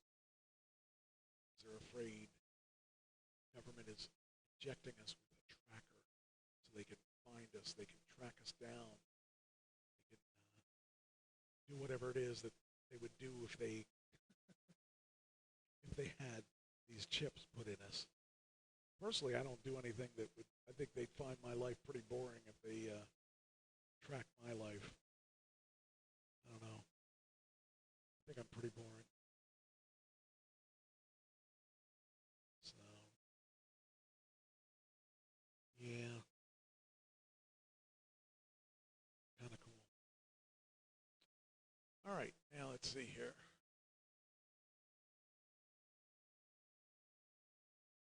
Got a bunch of things here. I should probably play that. All right. Play that one I held. I was gonna do it later, but I think I'll do it now. It's usually clear need to go to the bathroom, so I need to save my clips for that. This is a short clip, so I got to be quick about getting there and getting back. Now you know my trick. You know how I can make it through. So, just crazy stuff. But I do some things that are basically Tesla oriented after this, but we're EV oriented. So, gotta definitely pace myself so that I don't come short. Okay, this next question, or this next story, is about someone who won $26 million in the lottery. How many people have fantasized about that? I could buy that $1.6 million home in Florida or whatever and live comfortably if I had $26 million. I would love that. Although, could you really live on that? Because, I mean, what would taxes be on something like that? I mean, my taxes on my house here are about $3,600 a year. So that house would be at least 4 times what my house is worth. So that would mean that your taxes would be at least 4 times that, right? So that would be, I would imagine you could live off of that. All right, I'm going to play this for you. I'm hoping I get back here before the clip ends. This is not the best way to launder money. A lotto winner who bought a winning $26 million Super Lotto Plus ticket at a California gas station last year. Now, I'm going to reback this up here because I need all the time I can get. So here we go. Ready? See if I come back on time. Are you ready? Getting ready to do this.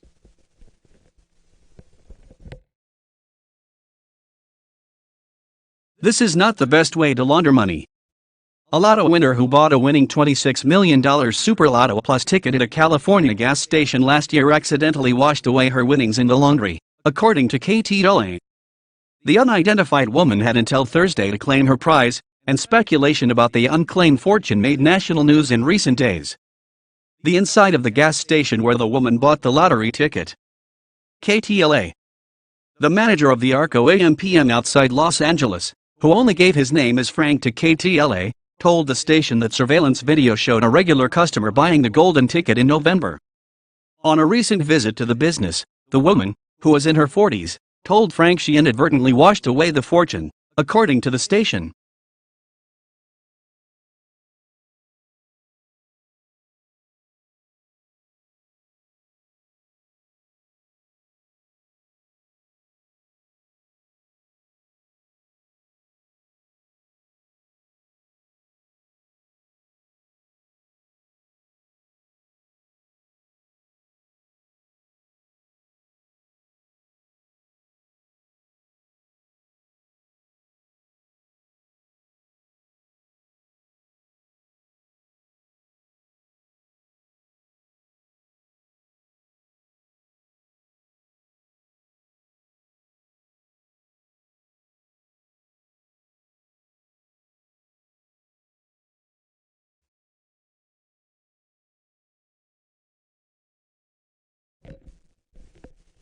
Well, the question is, how much did I miss? So here we go. There we go. All right. Interesting thing. I mean, was the guy, if I had a lottery ticket for $26 million, last thing I would do is run that through the laundry, but hey, that's just me. Hey, buddy. Hey, buddy. It's good to see you. Anyway, all right. Now, let's see. Where are we at? Finish this.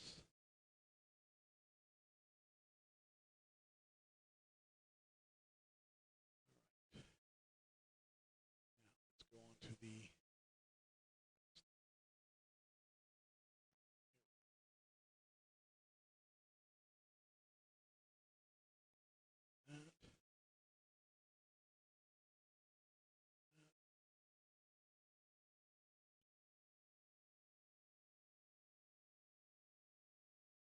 This is a video that shows that the Tesla Cybertruck has been running. Now this is the Giga Texas building, but they have a little track-like thing. They've been running this test drive on these things. The Tesla Cybertruck is not only large, rugged, and powerful, but it's very quick. It's highlighted during its unveiling when the Tesla featured a drag race between the Cybertruck. Are you crazy? What are you doing? Hey, what are you looking for, huh? What are you looking for, buddy? Yeah? Yeah, puppy dog. My way. Come on. Anyway, since its Cybertruck was unveiled, there have been numerous sightings of the vehicle. However, most of these sightings have featured the Cybertruck being driven carefully across the cities like New York or the Boring Company's facility in California. Rarely has a Cybertruck been featured letting loose as it accelerates in a high-speed run. That was till now. Here they show very quick.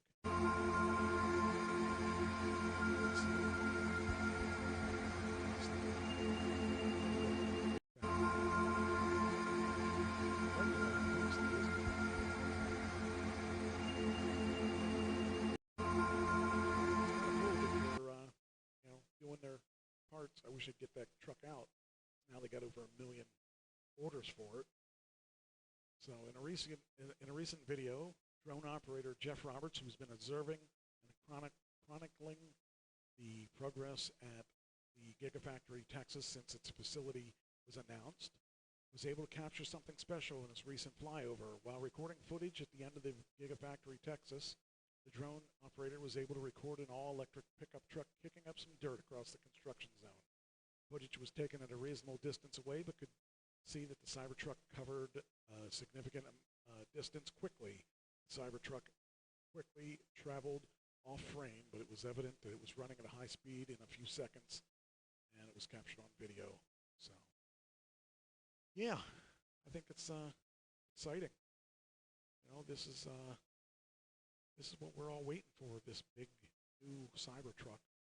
And we don't know how it's going to look when it's all said and done, but you know, we can hope that it's going to live up to its expectations. I don't know. I think it's a lot of fun. It's a lot of fun that this truck is doing its part. But I guess we'll find out.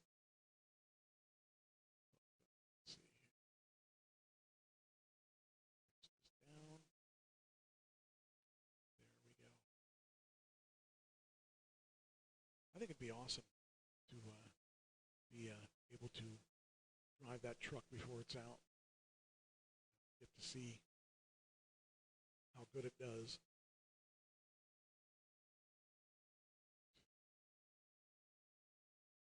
Then we got, there's a new vehicle out called a Canoe, where it's going to be a new startup, I should say. And they got a van coming out. And, of course, I'd love to have an electric van. I'm waiting for the VW one, but this would be interesting, too. The startup begins taking $100 deposits for vans and pickups. It'll start at $34,750 for the van. And it's a California startup.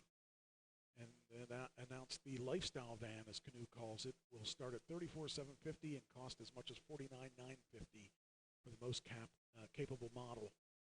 And started accepting $100 deposits for that or the pickup.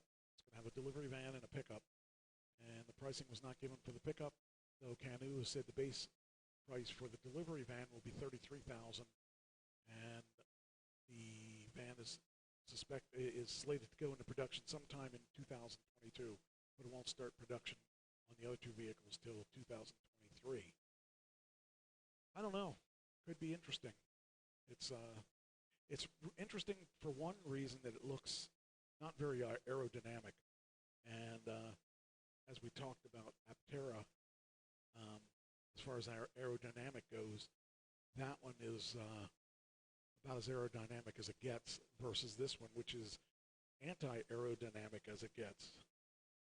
So all three vehicles are built on the same modular electric vehicle platform, and basically that'll make sure that they can have the same set of parts for all three of them.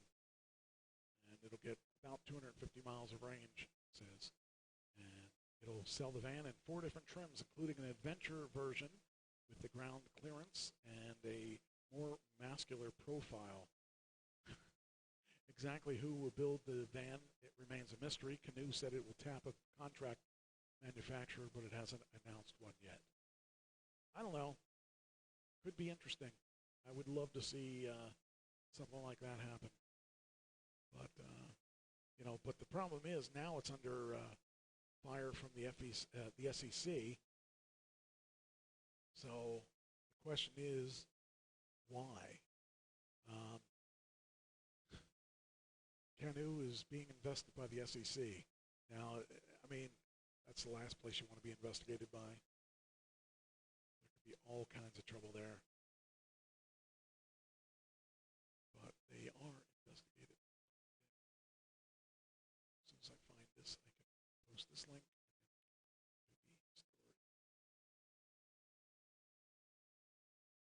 All right. Mere hours after the announcement of the pricing of their minibus, Canoo's being investigated by the SEC. Good thing they didn't give them a deposit. Things are just piling up from the startup. The departures of both company founders, its lawyer and chief powertrain engineer, a dead deal with Hyundai on its EV platform, and now a part of far-reaching investigation. The SEC is closely looking at Canoo's recent merger with Hennessy Capital acquisition. Canoo and Hennessy Capital merged last August with a deal worth $2.4 billion, which meant Canoo had immediately had access to $600 million for its investigation or for its development. The SEC's investigation will look at Canoo's IPO as well. The departure of its high-level executives will be explained, as nearly every level of the company. And from its revenue, any customer agreements, including pre-orders, and its controversial business model being subscribed-based, called a membership. It bundles registration, maintenance, insurance, and charging in a month-to-month plan, which you can pause, resume anytime. But Canoo has been light on the details about the membership. No word from the SEC or Canoo as to why it's being investigated. This announcement comes days after its first quarter earnings release. The company reported $641.9 million in cash and a $15.2 million net loss. Canoo was quick to point out that the investigation doesn't help or doesn't mean they did anything wrong, saying the company intends to provide the requested information and cooperate with the SEC investigation. Oh, now that's not going to be the first one that's been swatted down. If you remember, not too long ago, didn't we have a problem with, who was it? Frontier? Was it? I'm trying to remember. For some reason, I want to say Frontier, but I might be wrong about that. So, anyway, we're going to have to wait to see what comes out of that.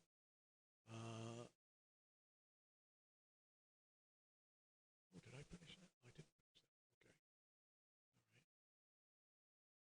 All right. The big thing is the Ford F-150 Lightning. It's showing a lot of interest, and there's a lot of good things about this company. And I'm actually anxious to see what's going to come out of it. When Tesla, when Elon Musk took the stage in 2019 to unveil the all-electric Cybertruck, observers were shocked, and that's putting it mildly. Look was one industrial designer told Wired that it was anti-humanistic, a ride devised seemingly for Mad Max future. Despite his role as the mascot for zero-emission vehicles, Musk is not always sanguine about humanity's future on Earth, hence all the Mars stuff. So the truck's unorthodox design made some sense. The real EV of dystopia may be a new pickup. Ford on Wednesday unveiled the F-150 Lightning. The thing that's interesting about this Lightning is that I was talking to somebody over the weekend about this actual truck. Ford is a car company. Ford is not a technology company. Now, maybe they are now, but they aren't out of the box. So I find it interesting because they're trying to build a truck based on their past trucks instead of building a truck from the ground up. With Tesla, they built their vehicles from the ground up. So everything that you see is not shaded like this is the way it used to be when it was gas. It's basically a brand new vehicle from the ground up. I'm wondering how much that this vehicle, this F-150, is that way, and how much it is an F-150 modified. Because you may find a lot of, it may be a lot cheaper because they can cut out motors and put these electric motors, or it may be they did it from the ground up too. I don't know, but it does fascinate me about this because it could be, it could be a pretty. I think it'll be a good truck, but it seems it has some of the things that the Tesla truck, the Cybertruck, talked about, being able to charge other things with your truck other than what your truck is meant to charge. They're going to have it so you can run your house, off of this in an emergency situation. Now, they claim that you can run your house off of this for 3 days. That's not true. You got to have a small house and small electric stuff, because I've got 3 of my Tesla batteries here that are equal to 3 full-size batteries, and I could not run my house 3 days off of that. Now, I run a lot of extra power. If I shut off some of the things that I don't need, I could run it probably at least 2 days, but that would mean cutting like non-necessities off. Your refrigerator would have to be on all the time. Your heating and air conditioning, depending what time of year, would have to be on all the time. So I kind of think that that's not a realistic thing. It says here the F-150 would be able to power a blacked-out home for 3 days. I don't think that's really the case, but okay. Potential users will have to pay to install a home integration system, price to be determined. I really don't think that's really true. I don't think that they could do that for 3 days, unless they had a really small house with not a lot of electronics in the house. But that's what they're talking about. Because, I mean, the battery in this is smaller than the battery in my car. I think it was an 84. Let's see, is it 84? I think it was 84. It says here, Ford added practical touches to broaden the appeal. The truck is more expensive. Versions come with 11 AC outlets. A nice perk if you want to plug in power tools while you're on the road. The truck has remarkably spacious trunk. That is the front trunk. And it says here, I gotta see where, I think it said it's an 84.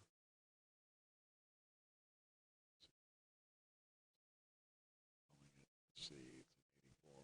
I want to say it will be the first electric vehicle to serve as a battery on wheels. The extended battery in the more expensive version of the 150. Oh, well, that's a more expensive version. I wonder how big that battery is going to be. That's really what it is, because mine, I have 3 100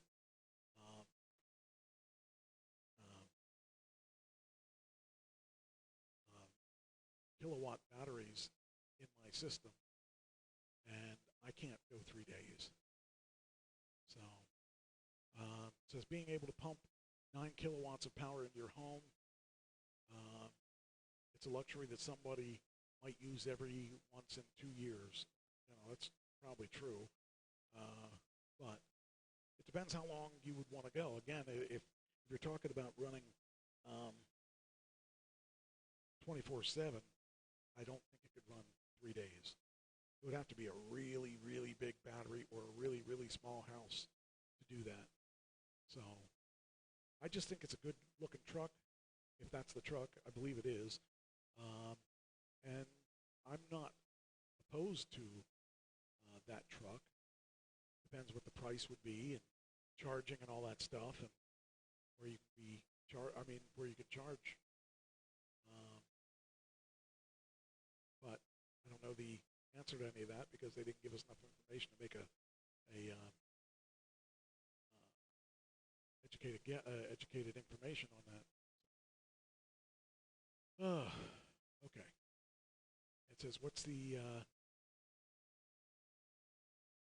if the new Ford 150 Lightning looked like its predecessors? I mean, it looks like a good truck. I mean, I don't know. I'm assuming that this is the Lightning as well. It looks a little beefier, but I'm not sure.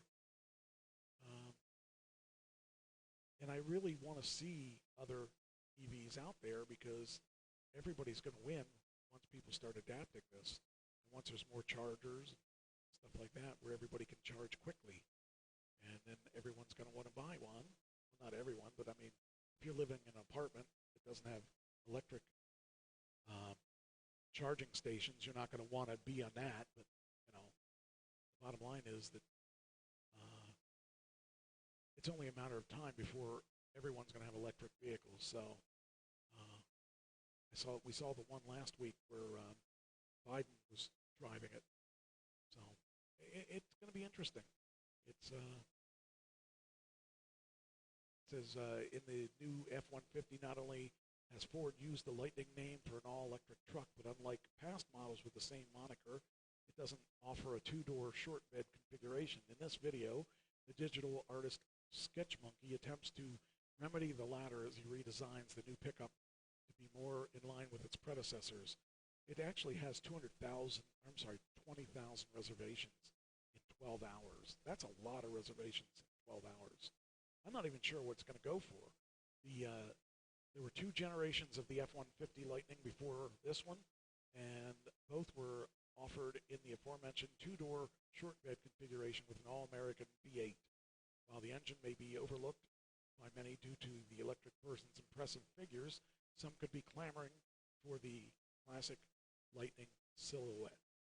You know, with the electric truck, could you plug the truck into itself?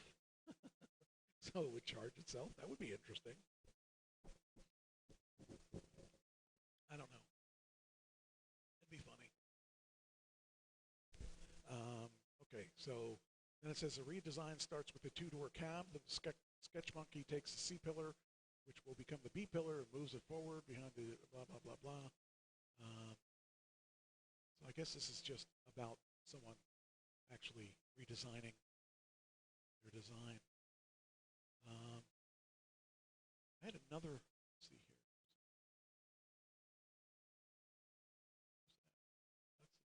That's the big. Oh, okay, there it is. That's the one with Biden. I think we saw that last week. What do you want? Do you have an opinion about this? Or are you just wanting to make noise? I think you want to make noise. I think you love to make noise. I'll tell you what, you've been good. You've been good tonight. You haven't been real obnoxious. So I'm going to give you some peanut butter cookies. How do you think of that? Uh-oh, you don't like what I gave you or what? All right, next.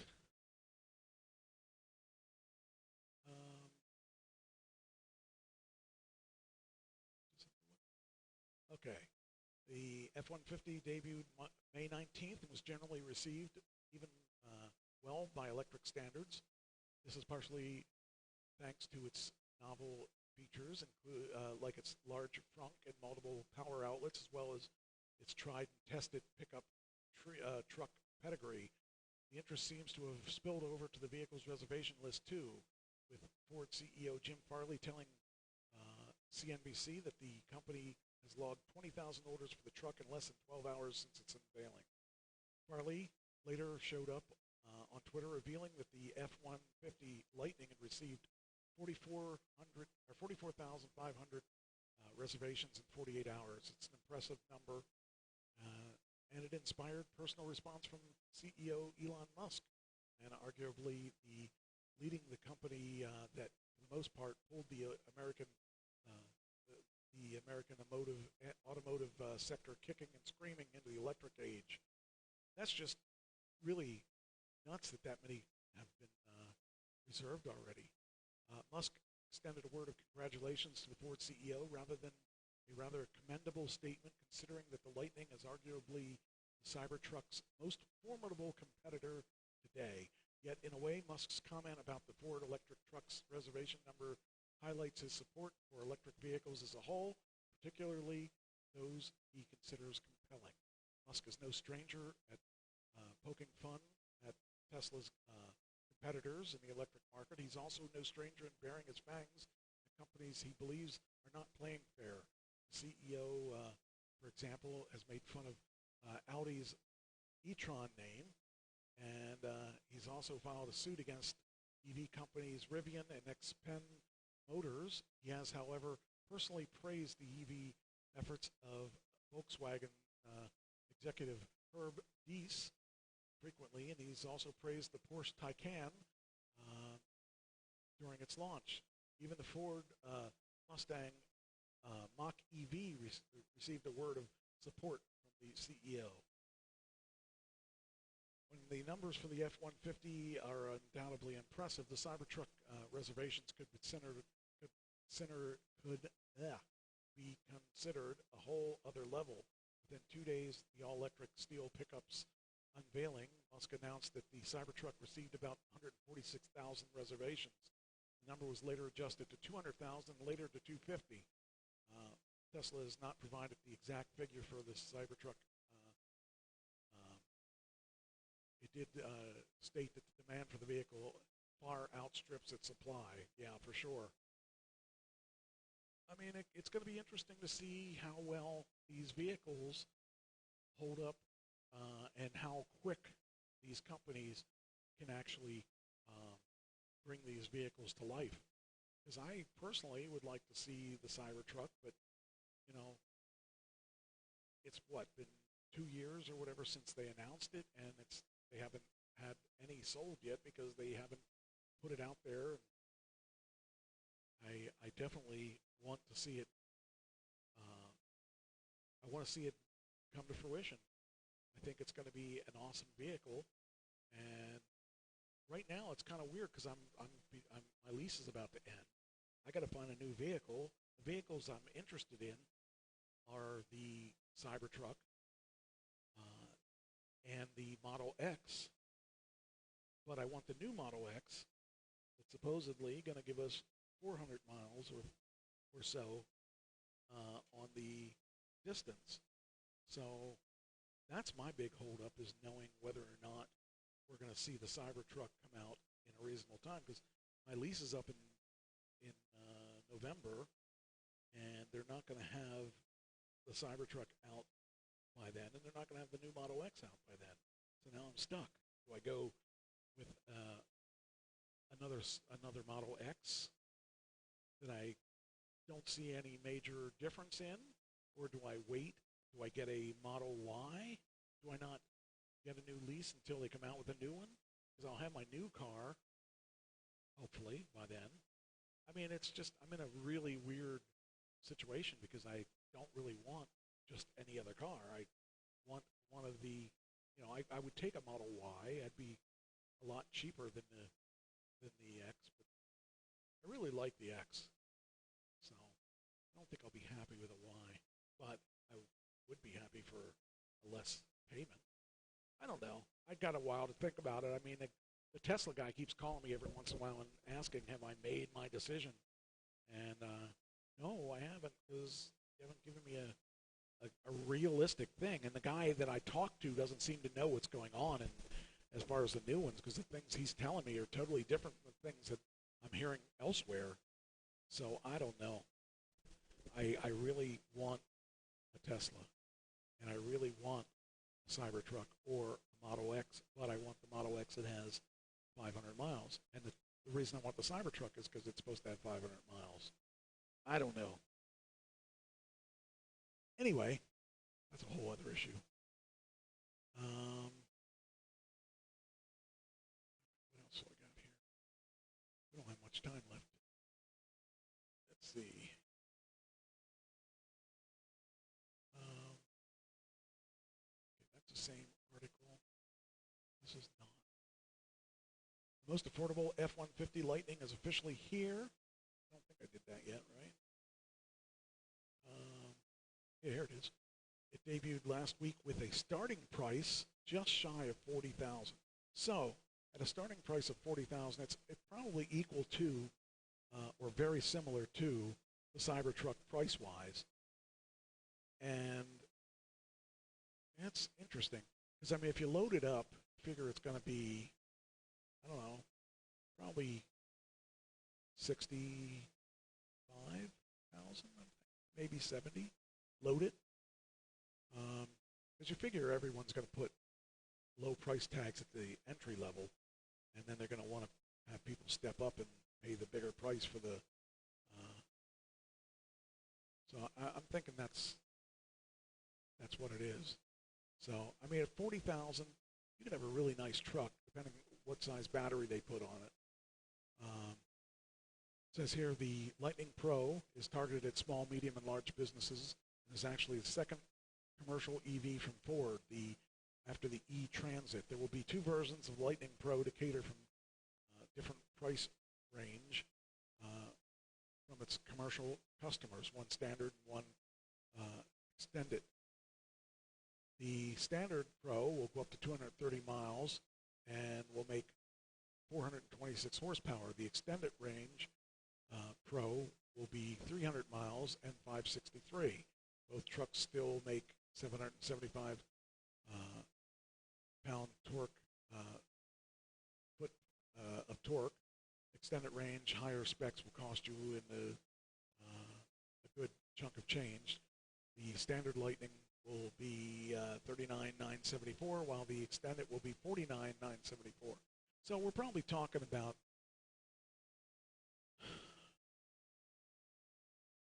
$40,000 for standard, and the extended $50,000. We're probably talking, we're probably talking $60,000 or $65,000 for one that's loaded. So who knows? The reason for the extended asks for $10,000 over the standard, has to do with more than an increased range and power output. It's slightly complex too. The onboard chargers that Ford says that the Lightning state of charge from 15 to 100% in 8 hours. When combined with the 80-amp mobile charger, this charger is included with the extended range Lightning Pro, while the standard comes with a 32-amp mobile charger. Okay, this means that it takes an overnight charge to juice up a nearly depleted extended range truck, which is how Ford is betting these machines will be used. Employees top up during the day and between uses, then drive home in the evening and recharge at night to be ready in the morning. Okay, I could see that, but I wouldn't want to be that's why Ford is touting a new suite of onboard data analysis, the Ford EV Telemetrics, which links the fleet Lightning Pros and monitors everything about the trucks and their state of charge. It can even track power and light cost reimbursements for drivers who recharge at home. The suite can be used by fleet managers to keep an eye on the metrics of the individual trucks and plan accordingly. It's not a perfect solution, but what is? It makes a lot of sense for the EV fleets since they all belong to one central hub and operations are more or less structured in advance, as Ford describes. With the Ford Telemetrics dashboard active. Vehicle data is shared seamlessly over the cloud, so fleet managers can track their vehicle health, status, and range.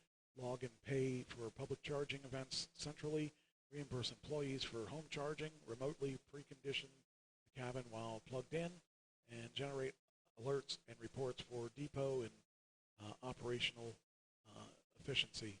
Of course, the pros come with the frunk, which remain the highlight of the vehicle, especially on the pickup since the bed is now completely free to carry only cargo, while tools and gear can safely be stored in the cavernous front trunk. That's a pretty big trunk. That makes that's a lot more room than I've got in my Tesla. So that's kind of cool. And Ford goes into detail about its convenience. Under the hood, where the internal combustion engine used to be, is a spacious, high-tech cargo area complete with 4 120-volt AC power, Pro power onboard electrical outlets and 2 USB ports. It also features a rugged, watertight space strong enough to store 400 pounds of cement bags under the powered waterfall hood with the bumper height opening. The well space can be locked. Well-lit space can be locked, unlocked, and accessed from either remote key fob, an exterior button from inside the vehicle, or a one-way drain, making cleaning easy. That's pretty cool. There's differences between the retail and commercial trucks. The Lightning Pro ditches the LED strip between the headlights and comes with a demure front fascia that looks like it belongs on a pickup rather than a faux luxury car. I suppose it's okay that the retail Lightning is more blingy since its price is much higher than the commercial, with a mid-level XLT starting at $52,974. My favorite change is the dash on the Lightning Pro. It ditches the huge portrait tablet and replaces it with a smaller landscape screen that will work just fine. Get physical climate controls and a few other buttons too. Actually, it's pretty nice. It's not as big as my tablet I think it's a 17 in my car, but it actually fits in and looks pretty nice. But again, it's a difference between a company making an EV from a gas car and a company making it from the ground up. It's like all these knobs that it has on there look like a pickup, whereas if it was done by Tesla, it would have been integrated into the touch screen and you wouldn't have any of the other stuff that is showing on there. So, I don't know, it's an actually looks like a pretty nice truck. I think I would consider that being one that I would look at if all things were being equal. But I kind of want to see the Tesla grow and become a leader as they are. I want to see them stay as a leader. So, all right. Well, let's see, we'll close out of that. And the only other thing that I have that I want to talk about this week, Aptera uses animations to present key aspects of its vehicle. Now, this is the other vehicle that I'm thinking about getting. I invested money in their company, and it looks like an airplane without its wings, and that's what Aptera stands for. It's Greek for flight without wings, and I really like the idea of this vehicle. It's kind of really exciting to me to see a vehicle out there that is taking it to a new level. Now, Tesla, of course, took it to a new level, and I'm really excited about the things that Tesla's showing. But now, Aptera is also taking it to a new level, talking about airflow and how that becomes very important to them. And I'm really excited about this vehicle, and I hope and really do hope that this does take on the life of its own that it should. And I hope that it ends up being bought out by somebody else, because the company's too small to really be able to do it at the level that they need to do it to survive. So I'm hoping that we're going to see this all come into a whole new thing. So I don't know. We're going to see shortly, and it's going to be exciting as it keeps growing and growing. And that's all I've got to say about that. So, see if there's anything else in here that I want to make sure I talk about. Talks about airflow, talks about the dimensions of the vehicle, surface coating helps transfer the heat into the composite to cool down the batteries. I mean, it's got all these really cool ideas. I really want to see this thing take off. And, you know, with the solar panels, you gain 40 plus miles to charge without ever plugging it in. And usually when I drive locally, I don't spend more than 40 miles, maybe 60 miles when I drive. So I think it'll be cool. So anyway, I'm going to let this, let it all go and just kind of wrap it up, I think. So well, thank you for watching, listening, whatever. And we will talk to you next week as